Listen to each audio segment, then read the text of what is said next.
I am sure sports. You know me there, from coast to coast representing. I mean, I say this is righteous representing for Omar. You don't know, come get the sports over here from near and far. Boy.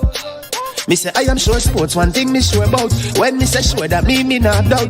Come get your sports, get it over here. Come subscribe, repost and share. I am sure sports, one thing me sure about. When me say sure, that me not doubt. Come get your sports, get it over here. Come subscribe, repost and share. If me not sure, that me not say it. Know who score, that me not say it. Never know no game play, that me not say it. If me never see no game, me no know who play. For your sports news, better come over here so. For your soccer news, then come over here so. If you don't love sports, still come over here. For the day done, you are gonna love over yourself.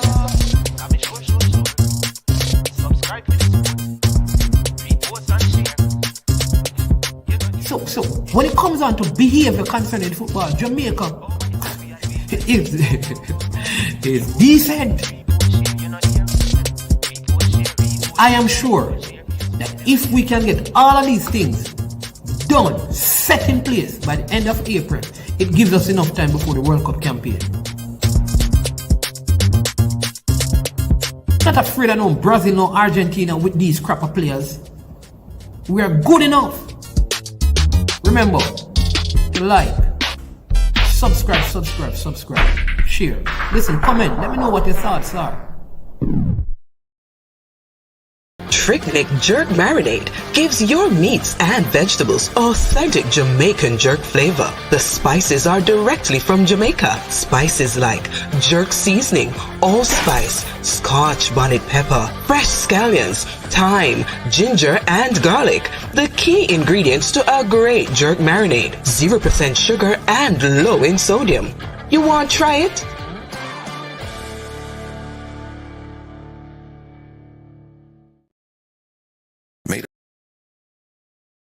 Made up of 18 Jamaican herbs and spices. Add delicious, bold flavor to your next grilling experience. Flavoring sauce, a marinade, basting, condiment, or topping. Trick Nick Jerk Barbecue Sauce.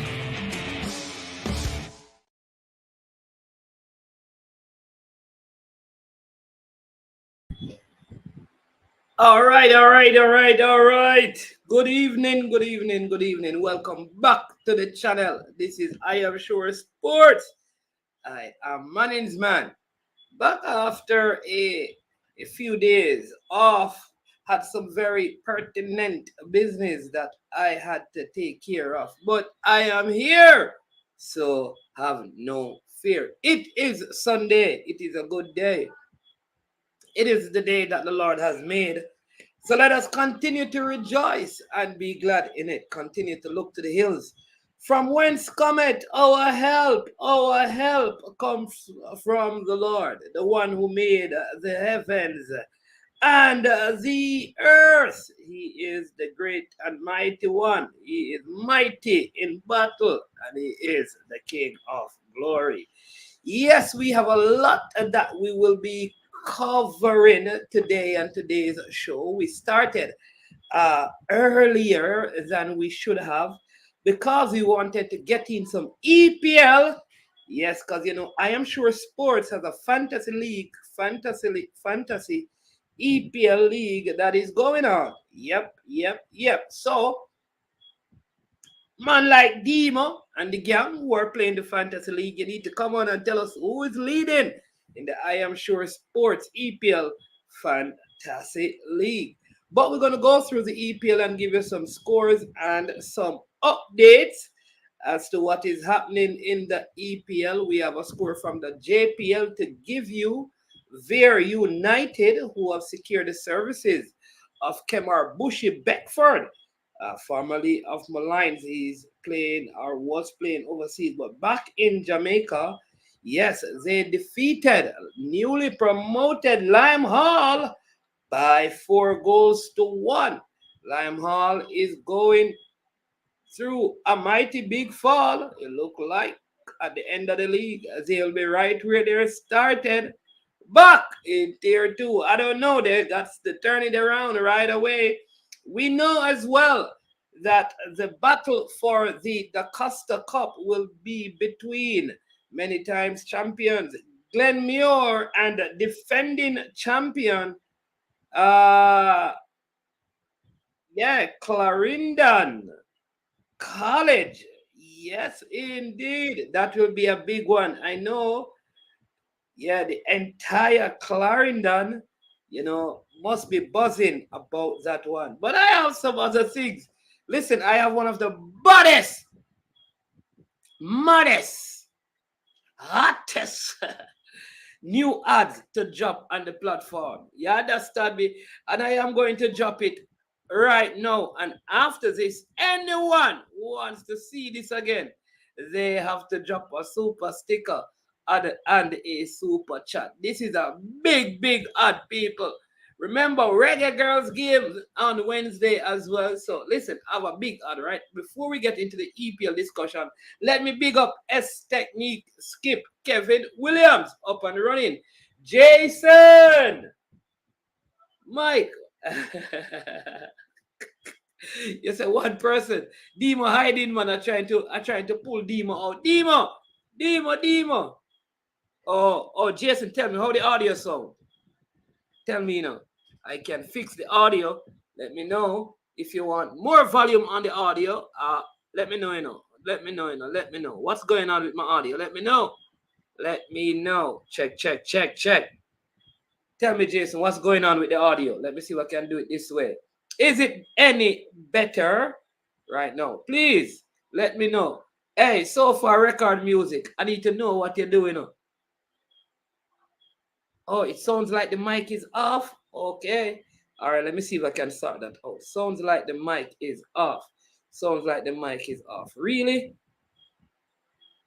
Oh, DJ Sean, bless up. Some person are saying it is good. Jason is saying it sounds like the mic is off. So let's get a couple more. Triple E says loud and clear. I'm hearing it loud and clear. So Jason, just try and see if there's anything on your end that could be causing that. Everything good. Hey, so far record music. We met at the game, don't it? We need to meet up, We need to talk, We need to know how we can make some connection because either you're a producer or something in the music. But people, there is Wilson Sports Store, right? It is operated by a former Manning student, Donald Wilson, aka Pussman. Big baller. All right? Big baller. They call him Pussman. Big baller. So, I have this. Let me just drop it, right? You're going to be seeing me in the background, but trust me, that one here are the baddest. This better than Trick Nick. I'm going to tell you what I'm going to Trick Nick, because Trick Nick just opened, the restaurant in Florida. You understand me? But I have to find this. Where is it? Oh, I don't want to lose this. People, this one is big. So first, this is the place, right? Wilson Sports, right? See the number? See the number right there? WILSOD Sports. Or you can call them at 876-842-2114. But watch this now. Listen to this ad, right? Because we have one of our guests here tonight. We're going to bring on the guests. But even the guests, we can't bring on the guests before we play this video. Watch this now, people. That Sports. For the best authentic sportswear. You check Wilson Sports when you want the best authentic sportswear. Wilson Sports. Food change advertise fee. And for roll out the numbers. Remember, no easy laugh, no off. That Sports. For the best authentic sportswear. You check Wilson Sports when you want the best authentic sportswear. Wilson Sports. Food change advertise fee. And for roll out the numbers. Remember, no easy laugh, no off.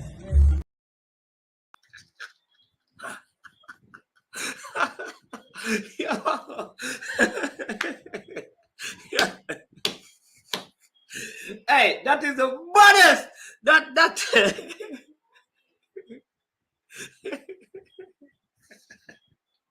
if you want to hear that again, just tell me, drop a super sticker. But yes, we have team media officer for the Jamaica senior men's national team. Well, after we're gonna jump it again, for all who missed it, just hold on. So, but we have Simon Preston who is going to join us, and the lines are open as well. So I'm going to allow you to also call in and ask him questions you have. But Simon, good evening. Welcome to I Am Sure Sports. Evening, sir.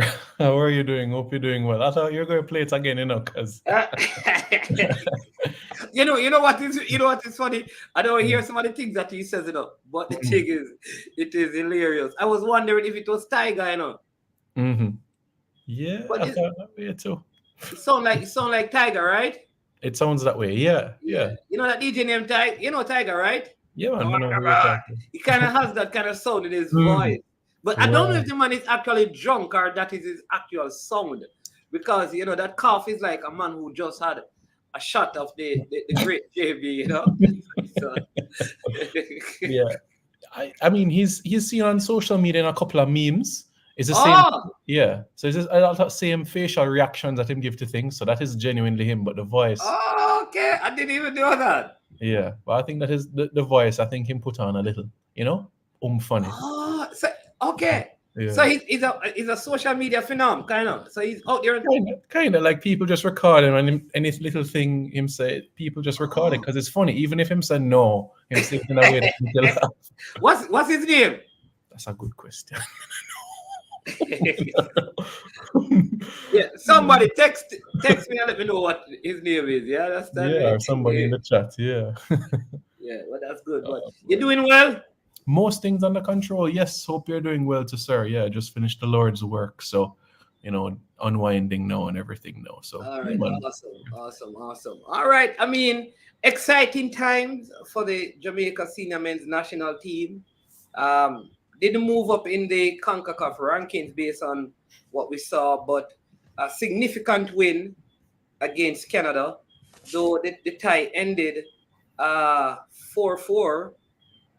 The fact that we were able to score 3 goals away in Canada, all in the second half, over a 13-minute time span, really is a big deal. So talk to us about some of the history behind that victory for those who may be unaware.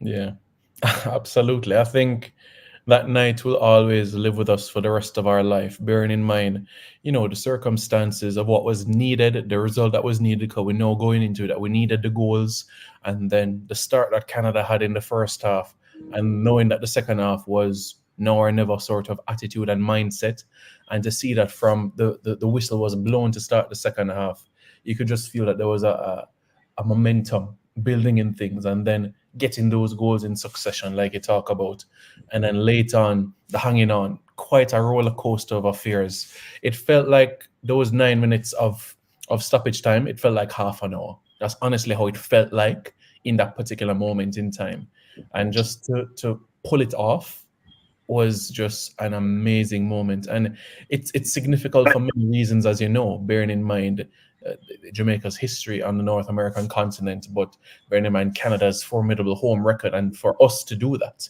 that speaks volumes of what we have done and what we are capable of doing. So still reveling from it, still gassed up from it, and a moment that we should really cherish, and for me, I would say the match of 2023 for sure for us. For sure. Yeah. And it is the first game Canada is losing at home in 13 years. Correct. Yeah, 2010 they lost a friendly to Peru at that same venue. So that's 13 years, as you rightfully say. And let's not forget, this is a Canada team that finished at the top of World Cup qualifiers, and we're unbeaten at home in all of the qualifiers. USA, Mexico, Costa Rica, Panama, unbeaten against those teams, and we were able to disrupt that flow. And I'm sure you remember Mannings walking into the stadium at the bus arrival. You heard the fans, Canadian fans, jeering, "Oh, you're going to get another 4." And you saw the build-up on social media as well from the Canadian perspective. The cold is our advantage, our team, our weather. So it felt like they felt like they had it in the bag. Just to completely go 180 degrees, it made it even sweeter. Yeah. All right. And Yeah, what does this mean though for the senior men's team? I mean, apart from the semifinals of the CONCACAF Nations League, it has effect on the overall FIFA ranking, one and Copa America, and just preparation like for World Cup qualification. So, what does it look like for the team going ahead? It means that in 2024, Jamaica will play a minimum of 13 matches, a minimum of 13 and a maximum of 16, all being well, advancing past the group stages of Copa America and having a deep run in the competition. So every FIFA window occupied with at least 2 matches. So that activity, that constant, drive and being part of camps together, growing that synergy, that is what we will have. Coach speaks about being in camp for a longer period of time. That is what Copa America will do. And we have evidence of that from Austria to the Gold Cup, where we saw that synergy growing as well. More in terms of monetary gains as well for the federation, as well as you have the Nations League semifinals, which of course has its benefits. Copa America qualifying for that as well. And the deeper you go in each competition, there's more. And of course, a chance to 2 trophies are on offer for Jamaica. A Nations League, something we've never won before, in a semifinals for the first time in our history. 2 wins away from a trophy. And trophies, as we know, build your reputation, build your name in the region, and can open up many, many doors. So that is one. And the Copa America, exposing yourself to the best players on the planet, and to do it in the United States as well, where we know about the diaspora already. It's an exciting year, 2024, to look forward to. So there are numerous spin-offs, and it's about ensuring that the foundation that has been laid continues to be built upon heading into the new year. I know Coach said he wants to have domestic-based camps heading into the new year, so just ensure that there's that consistency as well. So I think everybody can be excited about what next year will bring for all of us. Yeah, and I think a very important point that you raised is that all the windows are kind of occupied with competitive game, which that's good on one hand, but really affects the opportunities for players to like come into the team to try out. It's like you have to fit the bill to get in, because there are no friendly windows per se. So it's a very it has its advantages, but it also it becomes difficult to incorporate new players and keep the sort of synergy or chemistry that the team has. So lots of good things. I see Turtleman Production generate memories for life, asking good night Mannings and others, can the red card to Gray be appealed? I'm listening, thanks. Yes, yeah. According to the CONCACAF regulations, red cards can be appealed. You would have to submit it to the competitions committee of CONCACAF, and there is a fee that you would have to pay for the appeal to be made. So yes, it can be appealed, but I'm sure the technical staff will meet to ensure, if this is the right decision, or if they will, turn a blind eye to this. But I'm sure the best decision will be made after the technical staff analyzes the video footage on a consistent basis. Yeah.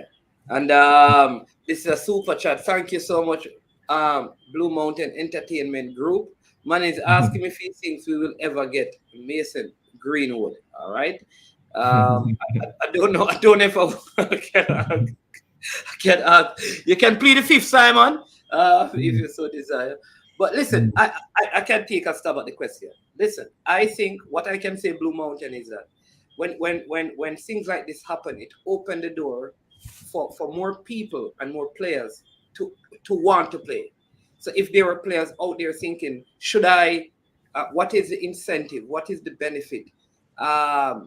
Now there is something to look forward to. There is an opportunity to play against the Argentinas and the Uruguays and the Brazil. And there's the opportunity to, like you said, to win a Nations League. And I think that is a good enough incentive for high quality players. So I think it has opened the door for consideration for those who may have been caught between two decisions, kind of a thing. So I think that would be my answer. I think if there is that player out there, Mason Greenwood or anyone else, I think they can look and say, well, wow, this is a good opportunity to do something. Yeah. Yeah, well said, well said. This will open up the doors, and as you and I have been discussing recently, sometimes you realize that somebody has heritage on one side, and on the other side, you find out that they have Jamaican heritage, because you do have many Jamaican women that have migrated to the UK, and they have children as well, and you find out, well, the mother side is Jamaican, and sometimes it takes a bit of time to do the digging of that aspect of things. So of course there will be opportunities where you'll find that persons will start to hold up their hand as long as the success continues. And Coach Halgrimson and John Wall have said that the process of analyzing, scouting, recruiting is a never-ending process. So there's no end to this at any age group level, even up to the senior team. So it is an exciting period of time, and I'm looking forward to the next calendar year of events.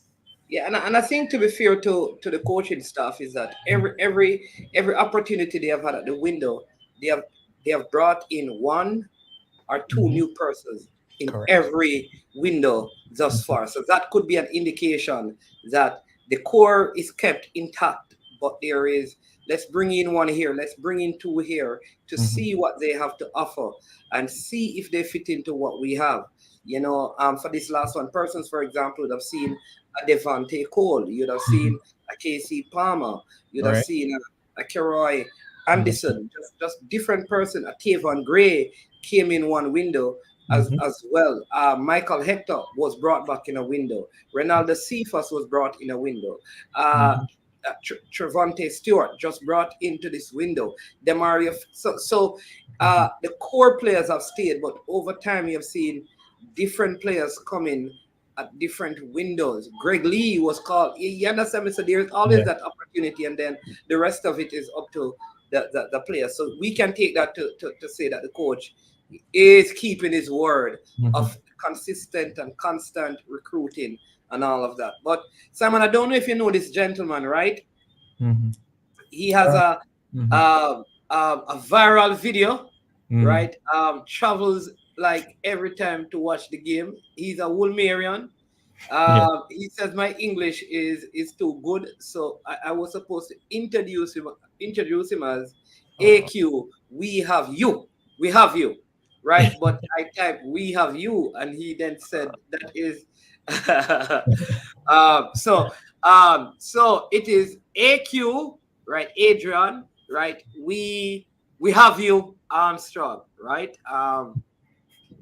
He was right there throughout the Gold Cup. He was in Austria for the Women's World Cup. He was in Grenada. He was in Trinidad. He was in Canada. He's in Jamaica. So I know that no one has any excuse for anything, because this man travels almost everywhere to watch the team, right? Rain, snow, or shine, he's going to turn up. So no other fan has any excuse. But before we even say anything, for those of you who have been under the rock, I need to play the clip, right? And so yes, so you can kind of so let me play the first one, right? Yeah, man. Go. Patrick, a joke thing for you there, so Canada with the Toronto come from New York and it warm like a summertime. You're supposed to be out here. Beers me forever. We're there! Beers me!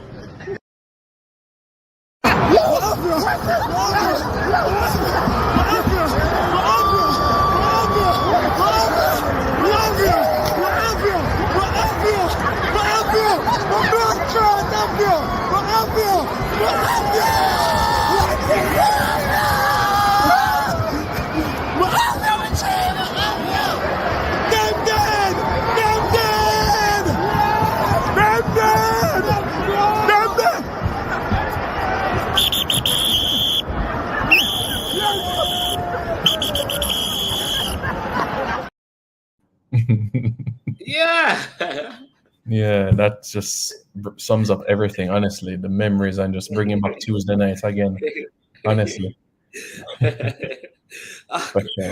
Cranky says, AQ have time and money. We don't have. Yes. All right, so AQ, welcome. Tell us about both videos, no? I think he's muted. Hold on. I think, let me unmute. Oh, right. You unmute him. Oh. Hold on. No, EQ, you don't touch anything. Go ahead. Yeah. All right. Yeah, so it's good to be back. It's not the first time on your show. Yeah. Man. You know, it's always a pleasure. But it was definitely caught in the moment. That was actually the second goal, you know, the go-ahead goal. 2-1. Yeah, because you know we're still on a knife's edge at 1-1, and when we scored the second goal, it was pandemonium. You know, 'cause, that was when I felt like we had a foot or a foot and a half in the semi-final. So I don't know. I didn't think it was just a reaction of feeling the of having the go ahead goal and feeling like no, we're right there. We're moments away from reaching the Copa America, from beating Canada in Canada, and it was just all emotion. Yeah. What about take me through the different movements in the game? One, like we went down one halftime. The team Yeah, didn't look convincing in that first half. What was going on through your mind? You yeah, know, you having know, traveled so far outside, taking off your shirt and in the stadium and stuff, seen it. Talk to it, us. when we Wow. were you know, me and my parent P where we always at the games were flying come up. We were pretty optimistic, you know. We had good shows, we had good performances coming up. Um, the lineup looked solid. Um, the goal scoring had returned to the forward line, so that was pretty optimistic. Um, going into the game, we're pretty relaxed. It was a bunch of us met up with some friends from Canada, some other Wolmerians, and we were pretty optimistic, thinking we had a good shot, as good a shot as any. You know, I think we were a bit unfortunate in the game in Jamaica, but I always say that, especially with the English guys, we have a much better chance. Although we don't have the fans in overseas, we have a much better chance playing on the biggest fields overseas because the stadium is pretty small. All the guys that are representing Jamaica, unlike the '98 team, that was a lot of local players and used to the small fields. All the players we have now have been playing on those fields all their career. You know what I mean? So I thought we had a really good shot. Game started, um, and we were a bit tentative. I was a bit afraid of Davis on the left side because he was giving us a warm time. And when they went ahead, it had me a little bit nervous. But why I wasn't I didn't feel as bad is because 2-1, we still needed two goals. So I didn't, you know what I mean? I didn't feel any kind of way because one love wasn't going to take us through. We needed two goals. So it didn't really make me feel as bad. We kept up 1-0 until the first half ended. Went took a break, come back out, and when I saw the change, I was ecstatic because I remember Nandi play that position already. You know, I remember him playing that position already, and although he's not the maestro, he is super athletic, very aggressive, fast, and he wins a lot of balls. So as soon as he got there, I was pretty optimistic, and luckily he had what I was telling my friends. I think is the best game I ever seen him play. You know, it was incredible. I watched over the game when I came home to see if what I thought was how well he played. If it, you know, sometimes they are at the game live, you don't really. It's the eye deceiving. Emotions cause you to see things that aren't there. But when I came back home and I watched it, it was just as I believed. It was even better.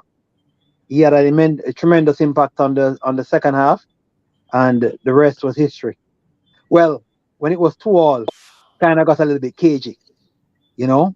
But I was still optimistic because we were getting chances. The guys were pressing them, and as a matter of fact, I actually liked when we were 2-2 because you know the human psyche is such that once you get comfortable and then you start playing up to lose. Once they scored back, we were going to turn it up a notch because we became desperate. So I thought about that. And that gave me a little bit of good feeling. And then after the third one, I knew we were going to just try to hang on no matter what, because that's just our nature. When you take the lead, the other team take risk, and you don't take as many risks. So I was just holding on for dear life at that point in time. Yeah. All right, let me get back to Simon. Simon, you were there. You saw the kind of fan support that Jamaica had inside the stadium. It was unreal. The truth is, you'd have to, and let me just correct your AQ, right? You can't be going to so many games and say the English guys. Who are the English guys? Or the overseas base players. That's better, all right? I stand corrected. I stand corrected. The overseas based players. All right, there we go. All right, so Simon, like it's amazing, like I said, because I felt like the fan support in Canada, the vibe in the stands was better than the vibes in Jamaica the Saturday morning. Like, how important was that element, you believe, in that game in Canada? You see how Shamar scored and he went to the fans, and like it was pandemonium in the stadium. You didn't realize, because of how cold the time was, the amount of Jamaican fans that was actually in the midst of the Canadian. How important is that? Psychologically, mentally, the push that the team needed was there, and you could feel it as soon as Shamar scored to make it 1-1. And when the goal went in, I wondered, am I at the National Stadium or is it BMO Field? Because the celebration, the jeering, the shouting, goal, you felt like you were in Jamaica. That's the sort of atmosphere and vibe that I felt being there. And to see the sea of, Jamaican flags and the sea of the black, green, and gold in the stadium, I honestly was extremely impressed, and I trumped this, support over what we had in the Gold Cup. And maybe you could talk briefly about what it was like in New Jersey for the game against Guatemala. But I have to give the Jamaican diaspora 10 out of 10 in Toronto. They did an exceptional job, and if you could feel it, especially after the game as well, when they came and greet the players after the game and being by the tunnel side of things and wanting autographs and pictures. You felt like you were at the National Stadium. You felt that sort of vibe. So everything for me about the support was a 10 out of 10. So the fans did their job 100%, and they, of course, had a significant part in us getting back in the game for sure. Yeah, and Eki, you and I spoke about this, just the fact that, like, when the team travels, I think, I don't know, just from my experience, like the Jamaicans in the diaspora want autographs. They cry and beg for jersey. They buy stuff and they bring it, and they want to take pictures with the players. They want them to stay. They want to hang out with them. When they play in Jamaica, like, I don't get the feeling like they are viewed in that way. Not just those who are born in Jamaica, but even I don't feel like Demarai Gray is treated that way in Jamaica. But when these guys, it's amazing. Like in Toronto, when we're in the States for the Gold Cup, and the fans, I don't know what you call it, but what do you think? Causes that? Like, yeah. I think what happens, let's say the majority of the fans have been here for a long time. Say average 10 years. You miss your country, and many have never been back, right? So any chance you get of really having an authentic piece of Jamaica with you, you grab at it. And that means when the team come to play, that means when the players show up at the hotel. I mean, we're also in Chicago, when we were by the hotel, you see the players and the fans taking pictures, having conversations.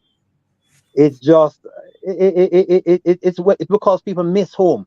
They miss Jamaica, and any chance we get of getting a piece of Jamaica, we grab at it. We embrace it. That is what I think is the main reason for the diaspora being such a big supporters of the players when they leave Jamaica. The players at home, it's almost as if they take it for granted, so to speak. They're there every day. We're in Jamaica. There's no dire. You don't miss anything about the country because you're in the country, you're living it. So that's why I think that's what I think is the main thing why the diaspora embraces the football team whenever we come out. Yeah. Well said, honestly. Yeah, Well yeah, said. that's a very good point. Someone says, so Simon and Mannings, this is Cranky. What is the JFF doing to promote this semi-final game in the US? Many times, the less than ardent people here are not apprised of the game, meaning they are not aware of the game being played.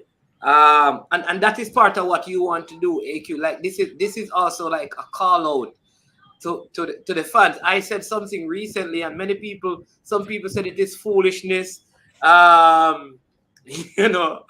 Which is, I think, just going ahead, one of the things that could be considered is maybe playing some of our games instead of at our national stadium here in Jamaica, say play them in a Florida, where in places where you have a lot of Jamaican, or in the tri-state area.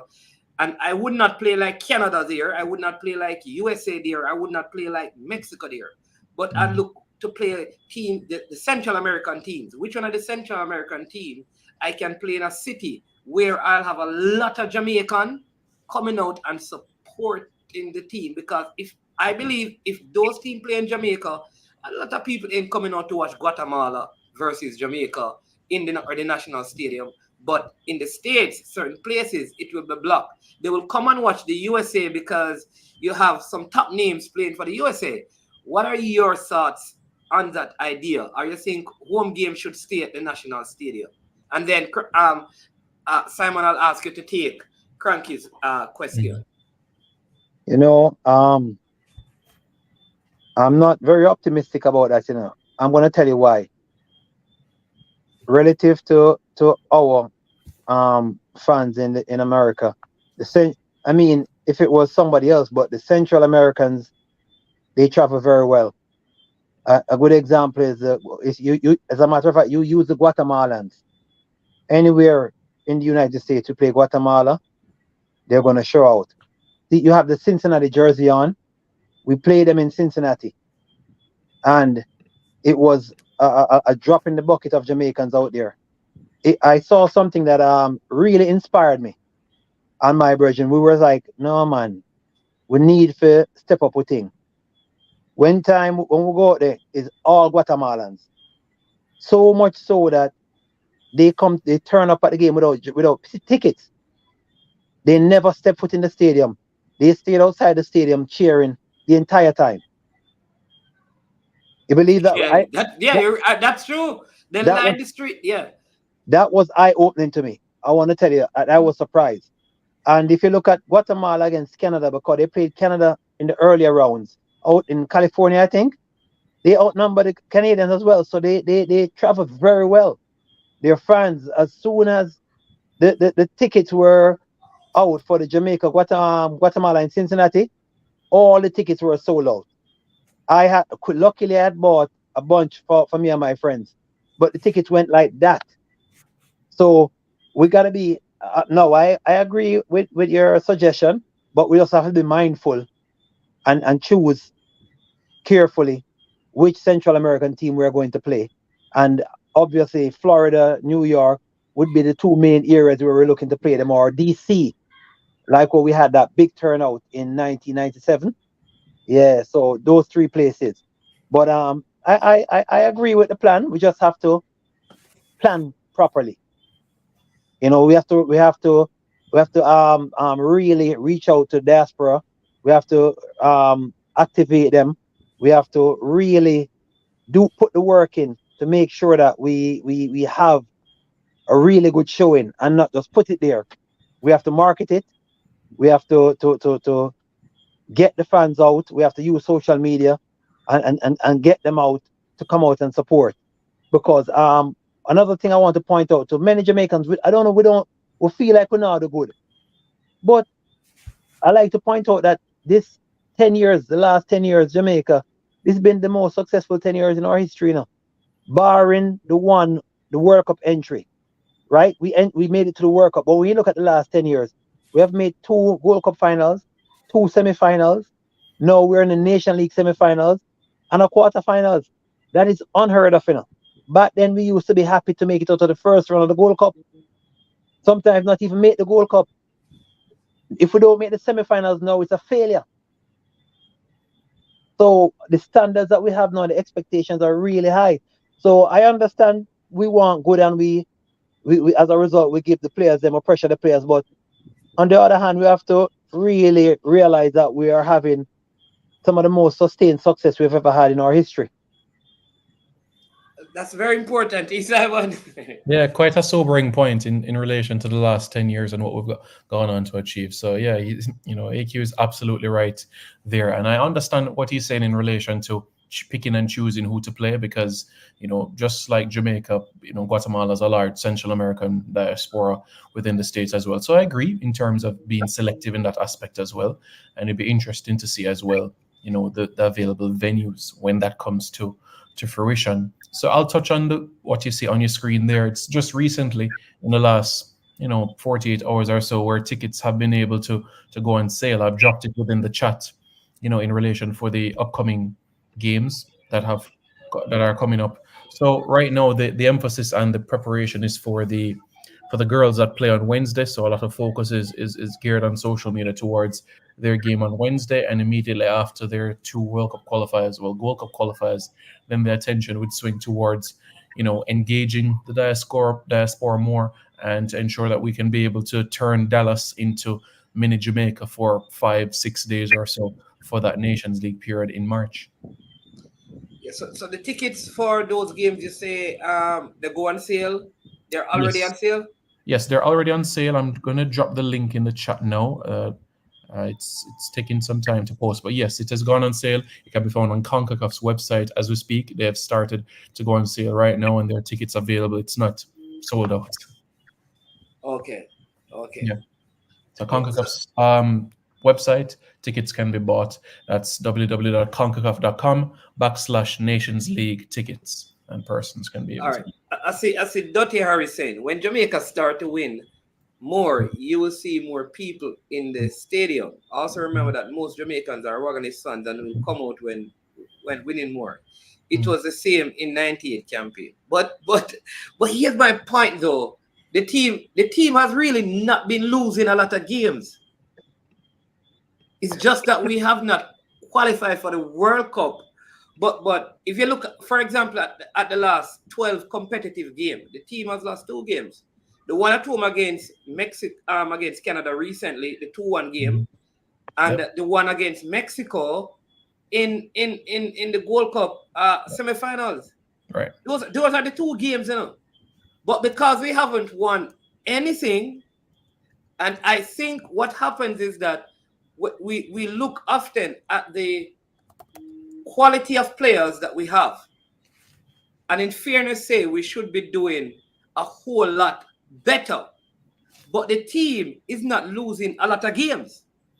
So when the fans say we need to win more, what do they really mean? You're a fan. If you tell me what you think is up there, because many of them still support Chelsea. You see that is I believe it's I don't understand what they mean, because we're not. As a matter of fact, I've had friends that say we're not winning a cup. So I'm asking. So it seems they would have rather that we play like the Shell Cup. And if we win the Shell Cup, then that would be something that we win. So we want to hold on to winning a trophy, no matter how mediocre or small it is. You know what I mean? We're not. We're basically beyond the Caribbean Cup. We send second team to the Caribbean Cup and win the Caribbean Cup now. Back in 1991, 92, our A team had to go there, and that was when we first started winning. It was a big deal. I remember growing up as a kid, everybody, the fervor, the excitement in the air when the Shell Caribbean Cup was coming around. We really have gone beyond that. And it's just that we're the number 1 team in the Caribbean. Nobody can walk near us. But now we're fighting for supremacy in the region, and it's not as easy. Right? And as good as we're doing, as awesome as we're doing, to only lose to the powers in CONCACAF, I guess people just want to see a trophy. That's what it would seem like to me.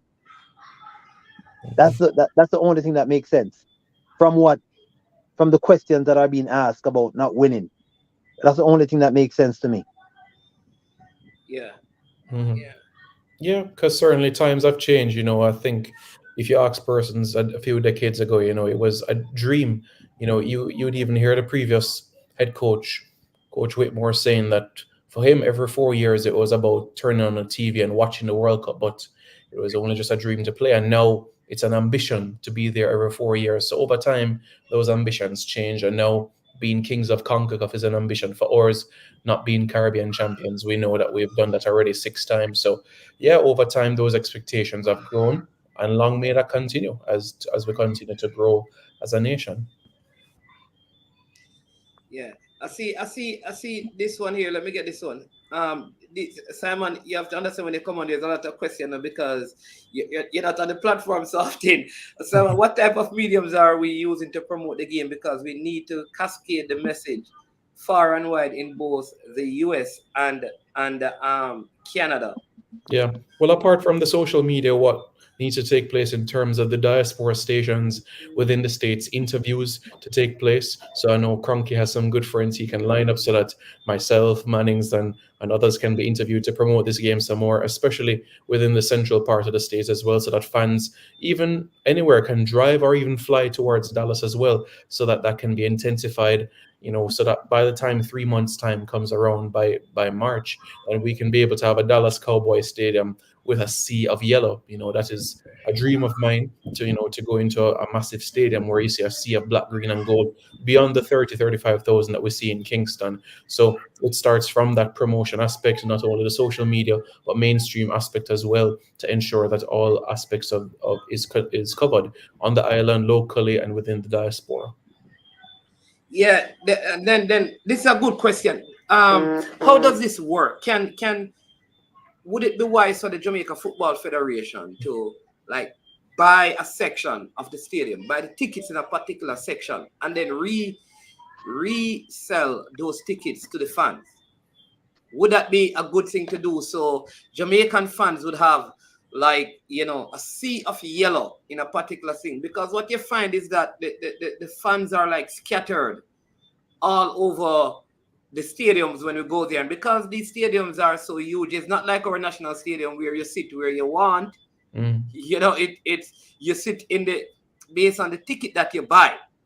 Yeah. So if I buy something in section 200 seat number 12, you could buy something in section 600, right? Seat number 4, but we went to the game together. Exactly. Yeah, I think that AQ should be the coordinator so that he can say, we know it's section 200, and our responsibility to ensure that all Jamaicans are aware it is section 200, so they should go on the link to purchase. I do think you should have one point man that says, okay, this is the section. And then if once we confirm that, then we make the public aware of that particular section or area in the stadium so that we can come together. That's how I think. That's what maybe AQ, maybe persons in the diaspora need to buy those tickets early and then sell it back to people in that area. Yeah, that's not a bad idea. I remember when we went to Chicago, we had planned up something like that, myself and Cataract and the rest of the crew. We had planned, so that's something that we need to mobilize the troops and look into very quickly. As Simon said, it's gone on sale already, and then use the medium like yours and the rest of the bloggers to inform the public. I think that's actually a great idea. JFF as well as you guys that have such an outreach of the diaspora and all the Jamaican fans who want to come, and then we could actually resell the tickets. That's actually a great idea, and I'm up for it. Yeah. All right, cool. Listen, AQ, when did go ahead, Simon? No, I just wanted to say, even for those persons that are on the island as well, not to exclude you as well, but just make sure that you guys have your visas for the busy years that lie ahead as well, so that you can make the journey as well to Dallas and Copa America and beyond as well. So the planning in place so that you can be part of the journey and experience as well. Yeah, and the good thing is that these games, you're getting 2 games. You're getting double headers, right? So this is worth it. It makes sense. No matter what, Jamaica is going to play 2 games. No matter what, the 2 days you're going to watch, you'll get 2 double headers. Exactly. They're not going to kick you out of the stadium because you don't come Yeah. So Mexico, Panama. It's also one of the reasons tickets have to be bought early, because the Americans and the Mexicans are gonna be playing games on those days as well. The same, so they're gonna be attacking the ticket sales. Yeah. Listen, AQ, talk to me. When did you start? I mean, when did you start following the regular? When did you get so rich? No, well. Firstly, it's all about the planning. It's the planning, like the planning to go to Cincinnati, and you have to suffer a little bit. We drove to Cincinnati from New York. Yeah, man. 10 hours, 11 hours. We rent a minivan. We jump up in the minivan. And when I leave the Sunday after the game, I work Monday morning, So when I reached back, you drove back 10 hours and went back to work. Listen, when I reached back 6 in the morning, it's straight to work. I go. I don't even go home. Wow. So the same thing with Canada. When I went to Canada, I left half day, went up, got there 4 o'clock, got into the stadium, went to the game, went back to the airport and wait for the plane, and go back and go straight to work the next morning. So we're not staying in penthouse suites for 2 days before the game, and then relax and then go back and have caviar and champagne and then relax for the rest 2 more days before you go back to New York first class. You know what I mean? So that was just the 2 latest games, because AQ was in Australia. Well, I'm taking a drive to Austria, AQ. AQ, give us rationale as to how you reached this. Everywhere. That was a long time in the planning, because what thing that we like to do is travel as well. So with the football, you use that opportunity too. But we started, the ask when we started was back in 2015, when whatever reason when we had the Gold Cup, we drove up to Canada. And watch us. We beat El Salvador 1-0. And from then, from New York to Canada. Yeah. Go through Buffalo game. And all of them places. Yeah, man. I want to tell you, it's a closer drive than Cincinnati. So it's about 8 hours. Drove to Canada. Oh, whoa. Yeah, man. And we watched that game, we win, and then we came down and we had Haiti to play in Baltimore. And that's when I started mobilizing the troops. In the first video, you hear me say Beasley.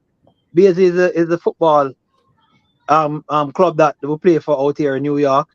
And we started buying tickets. But about 3-4 carloads of us went down to Baltimore to watch Haiti play. And we beat them 1-0. And then we came back up, went to Atlanta to watch against US, beat them 2-1. And then we had the final in Philadelphia. And we bought the whole club went. It was about 80 tickets to buy. Well, I bought most of them for everybody. My phone ring non-stop. Yeah, man. But Crack, you need to keep in touch with AQ. I told you, AQ have the money. I keep telling you, AQ have the dollars. Phone ring non-stop. No, you don't. Credit, So once you use the credit and then bring the money, then you pay your feet right away. So a credit. Once you have the credit you need for. Yeah. So yeah, man. The whole club go. About 60 to 80 of us we travel along to Philadelphia, the football stadium. Yeah, man. When we play Mexico and lost to them. But I was so excited that so much of us going. I say, yeah, man, we're gonna run out the Mexican them out of the stadium. Listen, when we reach and go into the stadium and look, it's like a pepper grain. Yeah, man. I really had a good feeling about it, thinking that we were going to have numbers out there, because our club alone carry 60 to 80 people, so we got enough. Yeah, man. It was to be expected. They outnumbered us by incredible amount. So from there, that was really where it started, and from that it was no turning back. All the World Cups, them. The last World Cup qualification was, even during COVID, was wonderful. I've been to Costa Rica a few times with us. Yeah, man, that was great. Panama. Yeah, you're one of the only Jamaican fans at the Costa Rica game in COVID. The Panama game. The Panama game. Yeah, man, nobody was allowed in, and I must say thanks to the JFF and Roy that they really looked out, and the ex general manager Dalton Wind. Yeah, man, they really looked out for my crew, and we were able to attend the game in Panama during COVID, and then we came back to play America right after that in the National Stadium, the one that we get robbed. Yes, you were at that game as well. Yeah, man. So you started 2015, and you have been to almost every competitive game that the team has played. I think you missed the Canada game recently in Jamaica. Yeah, man. A very high percentage. Probably, if I miss one, like I missed the last one in New York, that was because I was at a Woolmer's function to attend. I could tell you right now, you see how people at them Chelsea, as you hear me say it all the while, Mannings, a 3 team alone me cheer for. Woolmer's, Constant Spring, and Jamaica. I'm not busy about no other team. So you cheer for one winner in Jamaica? I cranky. I would have you know I have my name embroidered on the Manning Cup trophy now, so I don't know what that's about. and the Olivia Shield. So yes. As space would have it. Yeah. So, yeah, man. Those are my 3 teams, and I've always had difficulty. When I was growing up, I like Liverpool because John Barnes, you grew up as a kid, but for me, I like to have that attachment. You know what I mean? And I know if you love a team, you get that attachment, but for me, it's really, that's just me though. I'm not saying nobody should be like that, but I don't really care here nor there. I like Steven Gerrard. I mean, if I had to, I guess because I had that liking to Liverpool, I would choose them, but it's really here nor there to me. So what do you think this team needs to get over the top and win the Nations League? I was talking about that the other day. One guy, I looked him up because I was wondering why he wasn't being called. Is Palmer. I was very impressed with him. I think in the center of the park, he gives us something that none of our other players really give us. And I read that he had a strain or a tear, and he was out. So I'm very optimistic that when he comes back, it will be an excellent addition into the center of the park, because I think that's where we really lack a little bit of I don't want to lack a bit of competitiveness. I don't want to be too harsh on the players playing now, because they give it their all and they compete, they win a lot of balls, but it's really the offensive part of the game what we're lacking in those areas. So the guys who are attackers on the wing, we don't get to get the balls through to them. And that's really where Panama, I always said, and that's really the only edge that Panama has on us now. Their guy in the center of the park, or their 2, is their engine, and they really go straight to the middle and they're able to feed their forwards. Where our strength is the wings and the forward, but it's difficult because we can't get it to them unless we are going route 1 from knock it around a little bit and then pin up goes long, or low goes and we'll play the second ball. But I'm optimistic that when Palmer comes in, and the coach has a good problem on his hands. There's Lowe, there is Latiba there, and the rest of the guys. So how you want to play it? You want to play with Lowe to win all the balls and play with Casey Palmer to then make the passes. Although I've seen Palmer tackle as well, so that's a great thing. But that's where I think we really have lacked a bit, and now our forwards are banging in goals. Gray is still banging in goals. Leon is doing it in his club, but I still have a hope, and I still think he'll come good. It's just that to be honest, I think it's a pressure. Yeah, you're frozen a little bit, AQ. Oh, yes. I was saying, I don't know where you last heard me. You're speaking about Leon. Okay. Yes, I was saying Leon is. I think he'll come along. It's just I think the pressure. I really think it's really, and it's tough. You know, from he was young, we're calling for him. The whole of Jamaica saying Leon, Leon this. There was a standoff between his dad and the people in the JFF, and I think he really wants to do well so badly. The weight of the jerseys is a lot of pressure on him. Hopefully, as the better players come and they're playing now, it kind of eases off some of that, and we'll really see what he's been given to Aston Villa. But I still have hope. I still think he'll come good. Yeah, I think you said Leon Butler. You said Leon Butler. I don't know if that's what I said. But No, because I see this person's typing Leon Butler. I never made a mistake. I didn't hear it. No, I never said Butler, Leon Bailey, but I was saying I said his dad, which is or is adopted dad, Butler is what I meant. But yeah, I think he'll come. I think he'll turn up to the party. We hoped it would be sooner, but I cannot imagine it will be much later because he's been doing well in Aston Villa. People, I have an issue with the fans who tell me if we win the Nations League, I will see fans. That is the issue I have. That is the issue I have. Right? If the team win the Nations League, then you'll see the stadium full.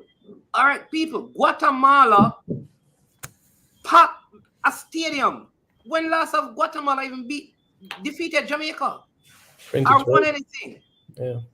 Like, all I'm saying is that I agree that winning is a factor.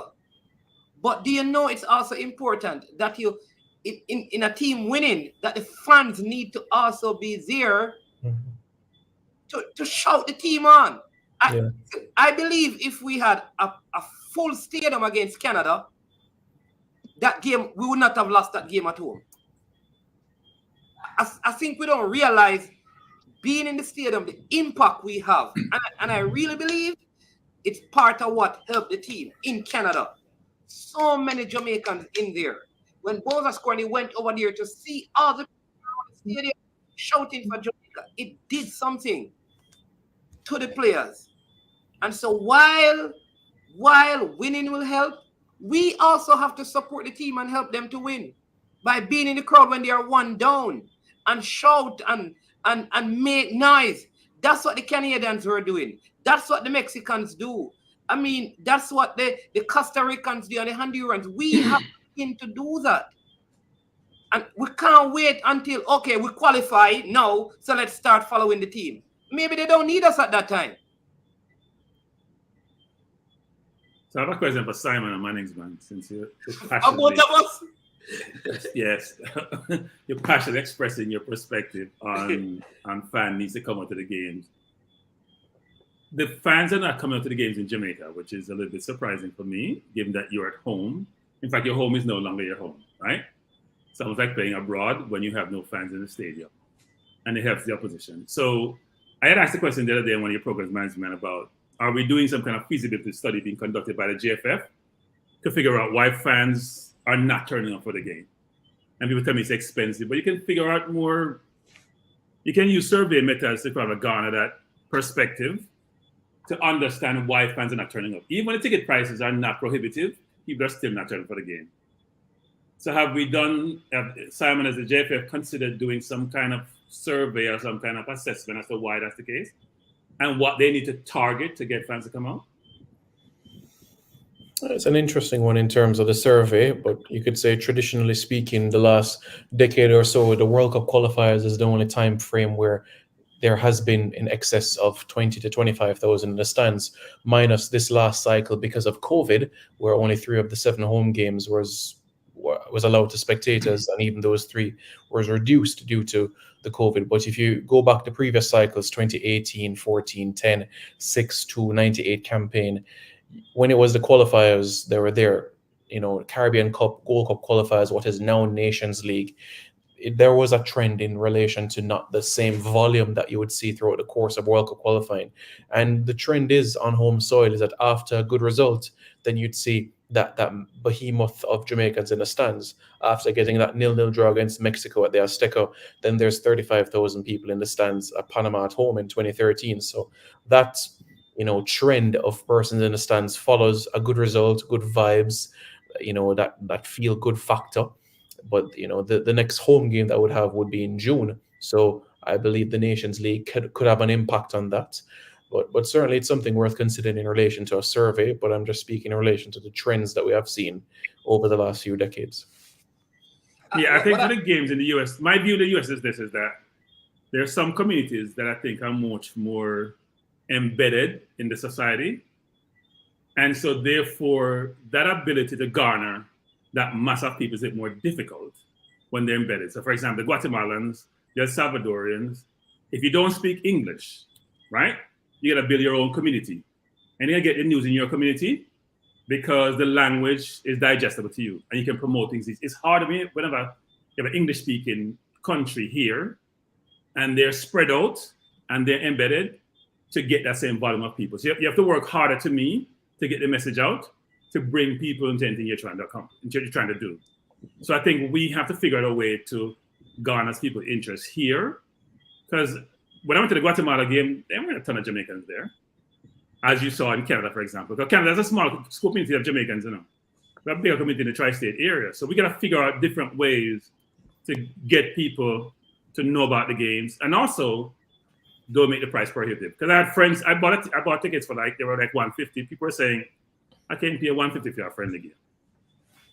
Right? So you got to figure out a way to make the price point right at the same time, get the message out to people, to bring them to the stadium. Yeah, it's easier, I tell you, Guatemalans, Salvadorians, Hondurans, it's easier in their community. They have their own even football league. They function more, as I'm going to call it my own colloquial term, a posse versus what we can do when you're spread out and you're embedded in the society. So I think it's harder. You got to work harder to get those people out. Yeah, I see someone saying, I think the fans aren't showing up as they don't feel a connect with the team. The fans don't know the players. Like, maybe this is why we need, because some of this, like, all right, what do you want? Demarai Gray to leave what? The Saudi Arabia to come and hang out in Jamaica for people to go to the game? I mean, international football don't allow that kind of a time again. You really don't. You don't have time like when the Bibis and the Tapa used to live in Jamaica and Pepe used to live in Jamaica and all of them, and they came from the community. Football is not like that. So if that is what we want to see, then certainly we can't use the players who are playing overseas because there is no time for that sort of interaction. But what I'll say is that this is 6 months and it is almost the same group of players. So if you have been watching the game, it is the same players you'd have been watching. Andre Blake has been in goal for how many years? Damian Lowe, Ethan Pinnock have been playing for a while. Mikel Antonio playing for a while. Leon Bailey. These players have been playing. We have been watching them on television. So what else do we need so we can connect with them? We know them. We watch them in the Premier League or whatever leagues they're in. And so, again, while I understand that there needs to be winning, there is something that I have to ask though. Coming from the Gold Cup, we got knocked out by Mexico in the semifinals. The next home game in Jamaica was not well attended. It wasn't. It was a Nations League game, right? Against Honduras. It wasn't well attended. And we just went to the semifinals of the Gold Cup. So I don't know. And I think the JFF has to work harder, man. If you have a product, you want to sell the product, you have to go figure out how you can sell the product and sell the product. Most of the US top players don't play in the US anymore. Right? The Guatemalans turned out. The Costa Rican, when Panama blasted Costa Rica the other day, Costa Ricans turned out for their game. Costa Rica went to the World Cup, but they're not necessarily winning as prolifically as the US does or Canada is doing of late. So I think we're making excuses. Maybe we don't love football as much as some nations do. But I think we have to figure out what is it to trigger that interest that you need to bring people out. You got to figure it out. If you have a product, you're selling the product, you got to figure it out. You know, one of the things that as I was talking to management about was the same with me in the diaspora is having a fan club, right? Having there's other like-minded people who we just need to be triggered or make it. Cause a lot of times with human beings, we just need to make it popular, the thing to do, and it's really it is work, but it's not as hard as it may seem, right? Make it to where the fans want to come. In '98 they used artists. Now we're in 2023 and there's social media. We may need to use that. I don't know if anybody has seen the JCF, Jamaica Constabulary Force. Their social media person is hilarious. They have put out a bunch of really funny skits. We have to do something creative like that, and that is what I propose. The fan club is just one part of it that we need to really reach out and grab those that have interest, and there, because it's not one person that really. We really love football. We love to banter and talk about. Listen, with all the Jamaicans, although we're not turning up, we're arguing until 2 a.m. in the morning, whether we win or lose the games, and whether we want to accept it or not. That's passion. It's passion, but we need to find a way to channel it to supportive kind of passion, where we and again, when 60 to 80 of us went, it was because we made it popular. We made it the thing to do. We talked about the road trip down to Baltimore. That was incredible fun, and everybody was saying, "You know, sir, I don't want to miss that again." You know, it's something like this that I envision and that I want to do, to have all of our people come and have a section of the National Stadium, and that is our section, and we get on bad. So you know, when I noticed Manning's man when I went to the Guatemala game, is that it was a family outing for the Guatemalans. Yes. Right? It was wife and daughter and son and young kids, right? Yeah. They made it a family event. So how do you make it a family event? And it's an all-day event. You can have a thing where you promote something, you know, you have like you have in a park, you have almost like a little festival thing before the game. You bring people there, have some activities with the ultimate objective to get to the stadium and support your team. But you got to be creative with the ideas. Maybe what YouTubers should do, so I'm throwing an idea here, is put out your poll and ask you to provide suggestions about how the JFF could increase attendance at events that for his football game, right? Nobody's a monopoly on ideas, right? You'd be surprised what ideas you can get, and you can collate them and theme them to come up with what those ideas should be, and maybe you execute on some of those, but figure out creative and innovative ways to get information, to inform your view about how I can bring people to the stadium, and then we execute on some of those ideas. But right now, I don't think we're doing enough to allow that to happen. So we need to do so. Simon, what say you? I see this person saying that the Margaret was swallowed a boom Sunday. But you know what is funny? If the players go to party and we see them, you know, we go and say, oh, they part. Worse if them lose. We see what they're going to say. Yeah, man, him go a boom. What is it? Boom. It's Boom Sunday? Boom Sunday. And yeah. You know. What is Boom Sunday? Manning's man can tell us. I don't know. The guy must be like, what's his name? I don't know. One of those DJs. Him a back up now and pretend like he don't know. One of those DJs. I don't know. What's his name? Boom. What's his name? Boom. Yeah, boom. Maybe it's theme party. But I do agree with the fans though that the federation has to find a way, especially for the home games, to promote it. I realize that for the female game on Wednesday, I see an ad on television and stuff. So I see the ad. I think this is the first time in a long while I've actually seen one of these. But the other thing do I know is that really and truly, people don't watch local TV anymore. No? Is mainstream media the way of advertising the game? Because honestly, if I were to see the game, the event of the game on television, I would probably not see it on our local channels. I can't tell when last I've watched them. No disrespect. Well, to those individuals that say it's not being promoted or marketed, that's not true, because on mainstream media, television, radio, newspaper, and on social media. All the games have been promoted match day, time, location, ticket prices in the build up to the game and even weeks before. So it has to be down to the situation where that person is not watching that mainstream television channel or listening to that radio station or following JFF on Instagram, because they would have seen it, and they would see if they go on the page right now and see those ads and all the information I've expressed before. Now, I'm not saying every successful example has to be mimicked in the same way, but you want to look at the track and field example. Whenever it is World Champs or Olympics, it's not really the J3 that does these things together. You have a lady by the name of Olive McNaughton, who is a travel agent, and she ensures that fans have everything they need: the tickets for each day, the hotels, and also in relation to the plane fare as well. So you can have these entities that their focus is just solely on how these fans can get to the venue, get to the game, and all their meals and everything is taken care of. And that is similar done as well for other associations as well. Argentina has a diaspora in the States where they just focus on that, similar with Mexico as well. So there is a fair degree of marketing that has been done. I just put it down to the person not following those platforms or watching those channels. Yeah, good point. Good point. And anything you want to add, Kimo? Welcome to the channel, Kimo. First of all, good evening, everyone.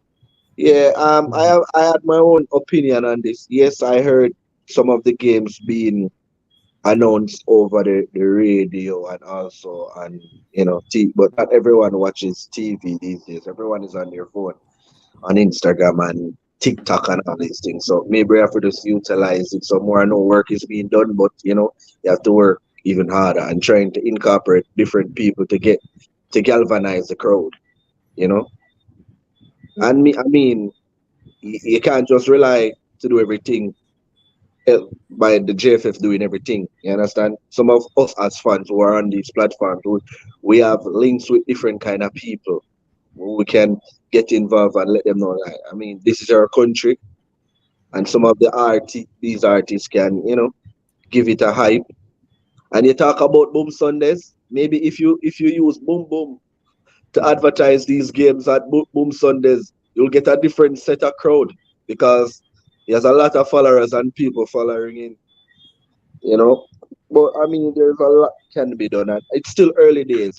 And the thing that Sir AQ said about having a fan club in the diaspora, I mean, if you can have different kind of fan club in different states where you'll find mostly Jamaicans, and whenever we have game there, persons from maybe Florida, Atlanta, New York, and California can actually link up and purchase a ticket in a specific area in the stadium, so you can actually see that sea of yellow or black, green, and gold.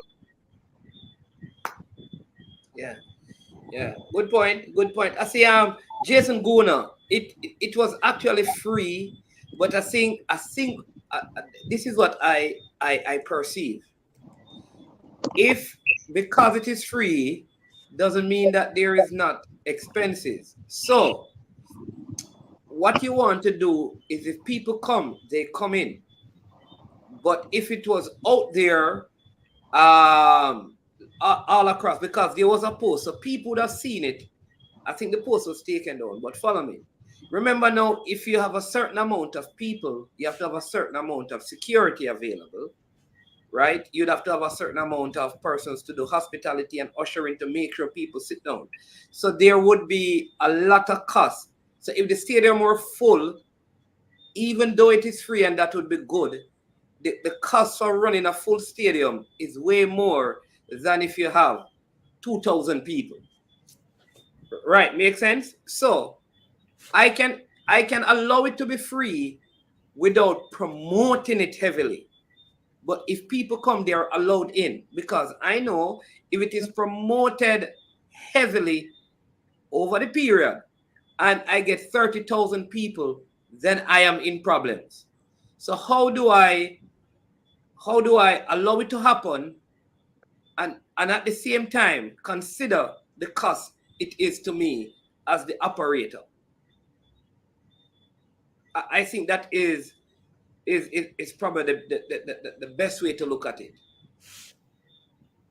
I don't think the game should be free. I don't know why people want to have free games as if you're not incurring costs to put on the event. I think that's ridiculous to think about. No, man, I think he was speaking about the rescheduled match on the Saturday morning. Oh, okay. Yeah. I think he's speaking specifically to that. But I see someone saying that why not sell the tickets for $500? People. All right. So listen. Why? All right. $500 is what? Like $4 US? Call it 3.5. You say why not make it free? To me, that's making it free. Yeah. Why you gonna give some insignificant amount as the entrance fee? Yeah. Listen to the names, people. Mikel Antonio. People want to see Mason Greenwood come and play for Jamaica. They call all the names. And you want to play $3.50 to go and watch them? $3.50 US? But National League is $1,500. That's what I'm saying. To go on a Sunday when I watch a game is $1,000 at Draxall. Yeah. $1,000. But the stadium meet is $1,500. Even Manning Cup. $1,500. And you want the national team with all of these stars playing against the USA with Balogun and Christian Pulisic and Giorena and McKennie, all of these guys, and you want to pay $3.40 to watch them. All right, I'm gonna back up and say this. Thanks for the idea, but we don't think it's a good idea. It's an idea. The fans have to take blame and responsible for themselves, because I remember a week ago or so, persons were asking me to get ticket for them, because sometimes I would go in my pocket and buy tickets and give away, because I understand people are not coming out. I know me myself can be a hero. So this time around I said, listen, I can't get any ticket or even buy any ticket right now at this moment. However, the same persons who reach out to me, I told them that the game is free on Saturday morning. Most of those person remarks was, hey, the sun I got hot by 10 o'clock, so I can't bother for coming if you did a creeping at the night, 7 o'clock them time there. So I say, and you just want to watch the match based on a specific basis then. You don't really want to watch football. The sun too hot for you to watch football. Okay, cool, all right then. Yeah. Everybody fine. To be different things. Robert Smith says, man, bless up, bro. One of the main things why Jamaicans don't support the national team in the stadium is because of the negativity some of these platforms spread. And then Rob Smith says, I don't know if they are related. What is Robert Smith? What is Rob Smith? All right. And they said the comments one after the other. You have, I guess, a product that is perceived to be poor. All right. At I Am Sure Sports and at Stan Cranky. How do you change that perception? I don't think it's a perception the product is poor. I think people think the administration is poor. There's a difference. Right? I think people believe the administration for years has not operated as it should in terms of running the program across all aspects of it, whether it's the people in the seats, how they market, how they manage the finances, how they engage with fans, how they market the products. That's an issue for people who then can digest the product because they don't like to engage with the administration, and by default. And also, just look at what transpired with the girls' team who did well at the World Cup.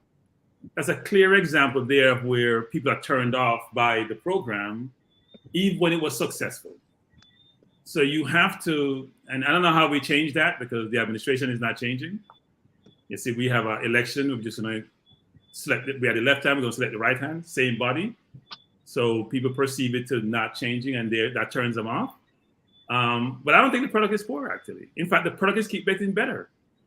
You look at this may be the best team we have ever had as a national team, period. I'm not even sure it's even debatable. Now, I know when we had 98 World Cup, we brought in the Robbie Earls of the world and supplement the team. But if you look at the quality of the 23 we have now and where they're playing and their pedigree, it's probably the best collection of players we've had.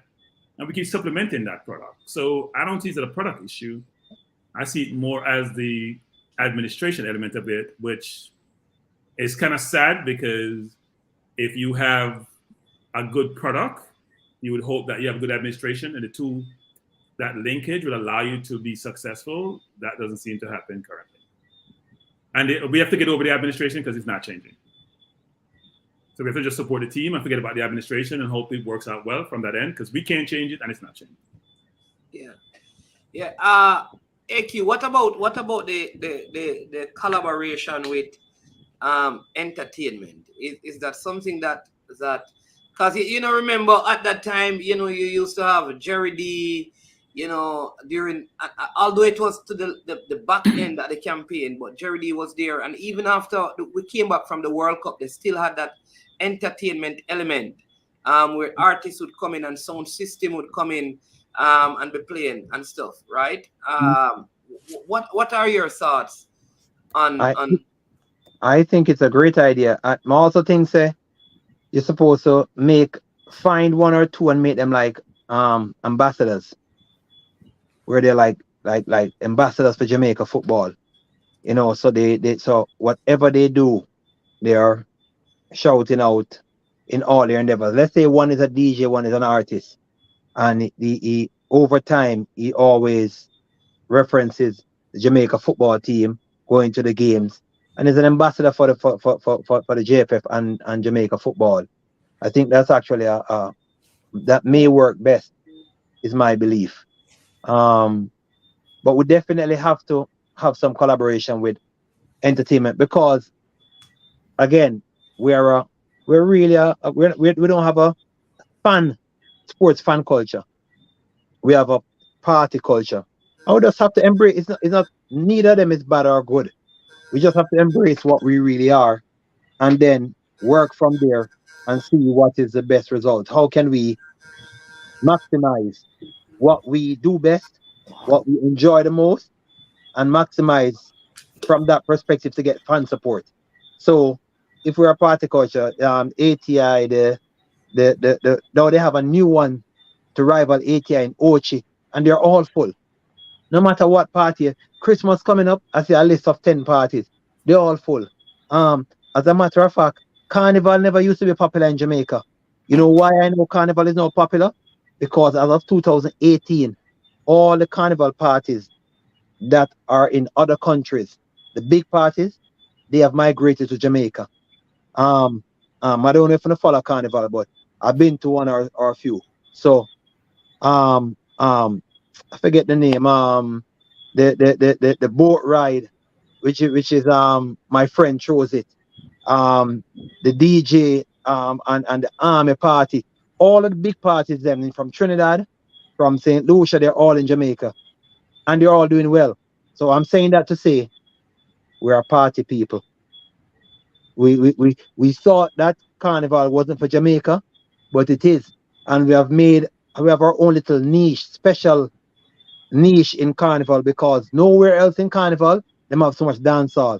But when the Trinidad and the other Caribbean people come, they play dancehall throughout the year, and it's just Carnival time them play soca.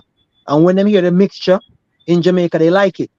So they found a little niche market to make our Carnival unique.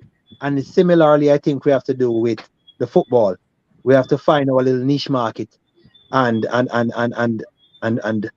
really appeal to, find a mixture with entertainment and merge it and find which makes the best partnership and really figure out how to get the best fan support by really utilizing both of them.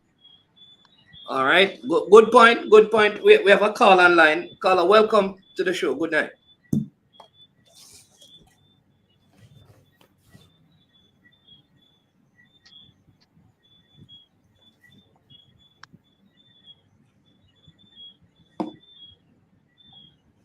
My name's man. We can't hear anything. No, my name's man. Hold on. You're not hearing? We're not hearing anything. We're hearing silence. Oh, CC. All right. I am hearing you. They're not hearing you. So let me sort this out and call you back. All right? Yeah.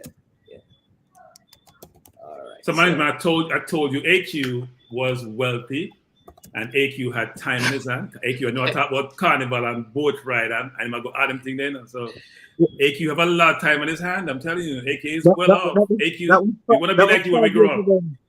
That was 5 years ago. But you had COVID in between.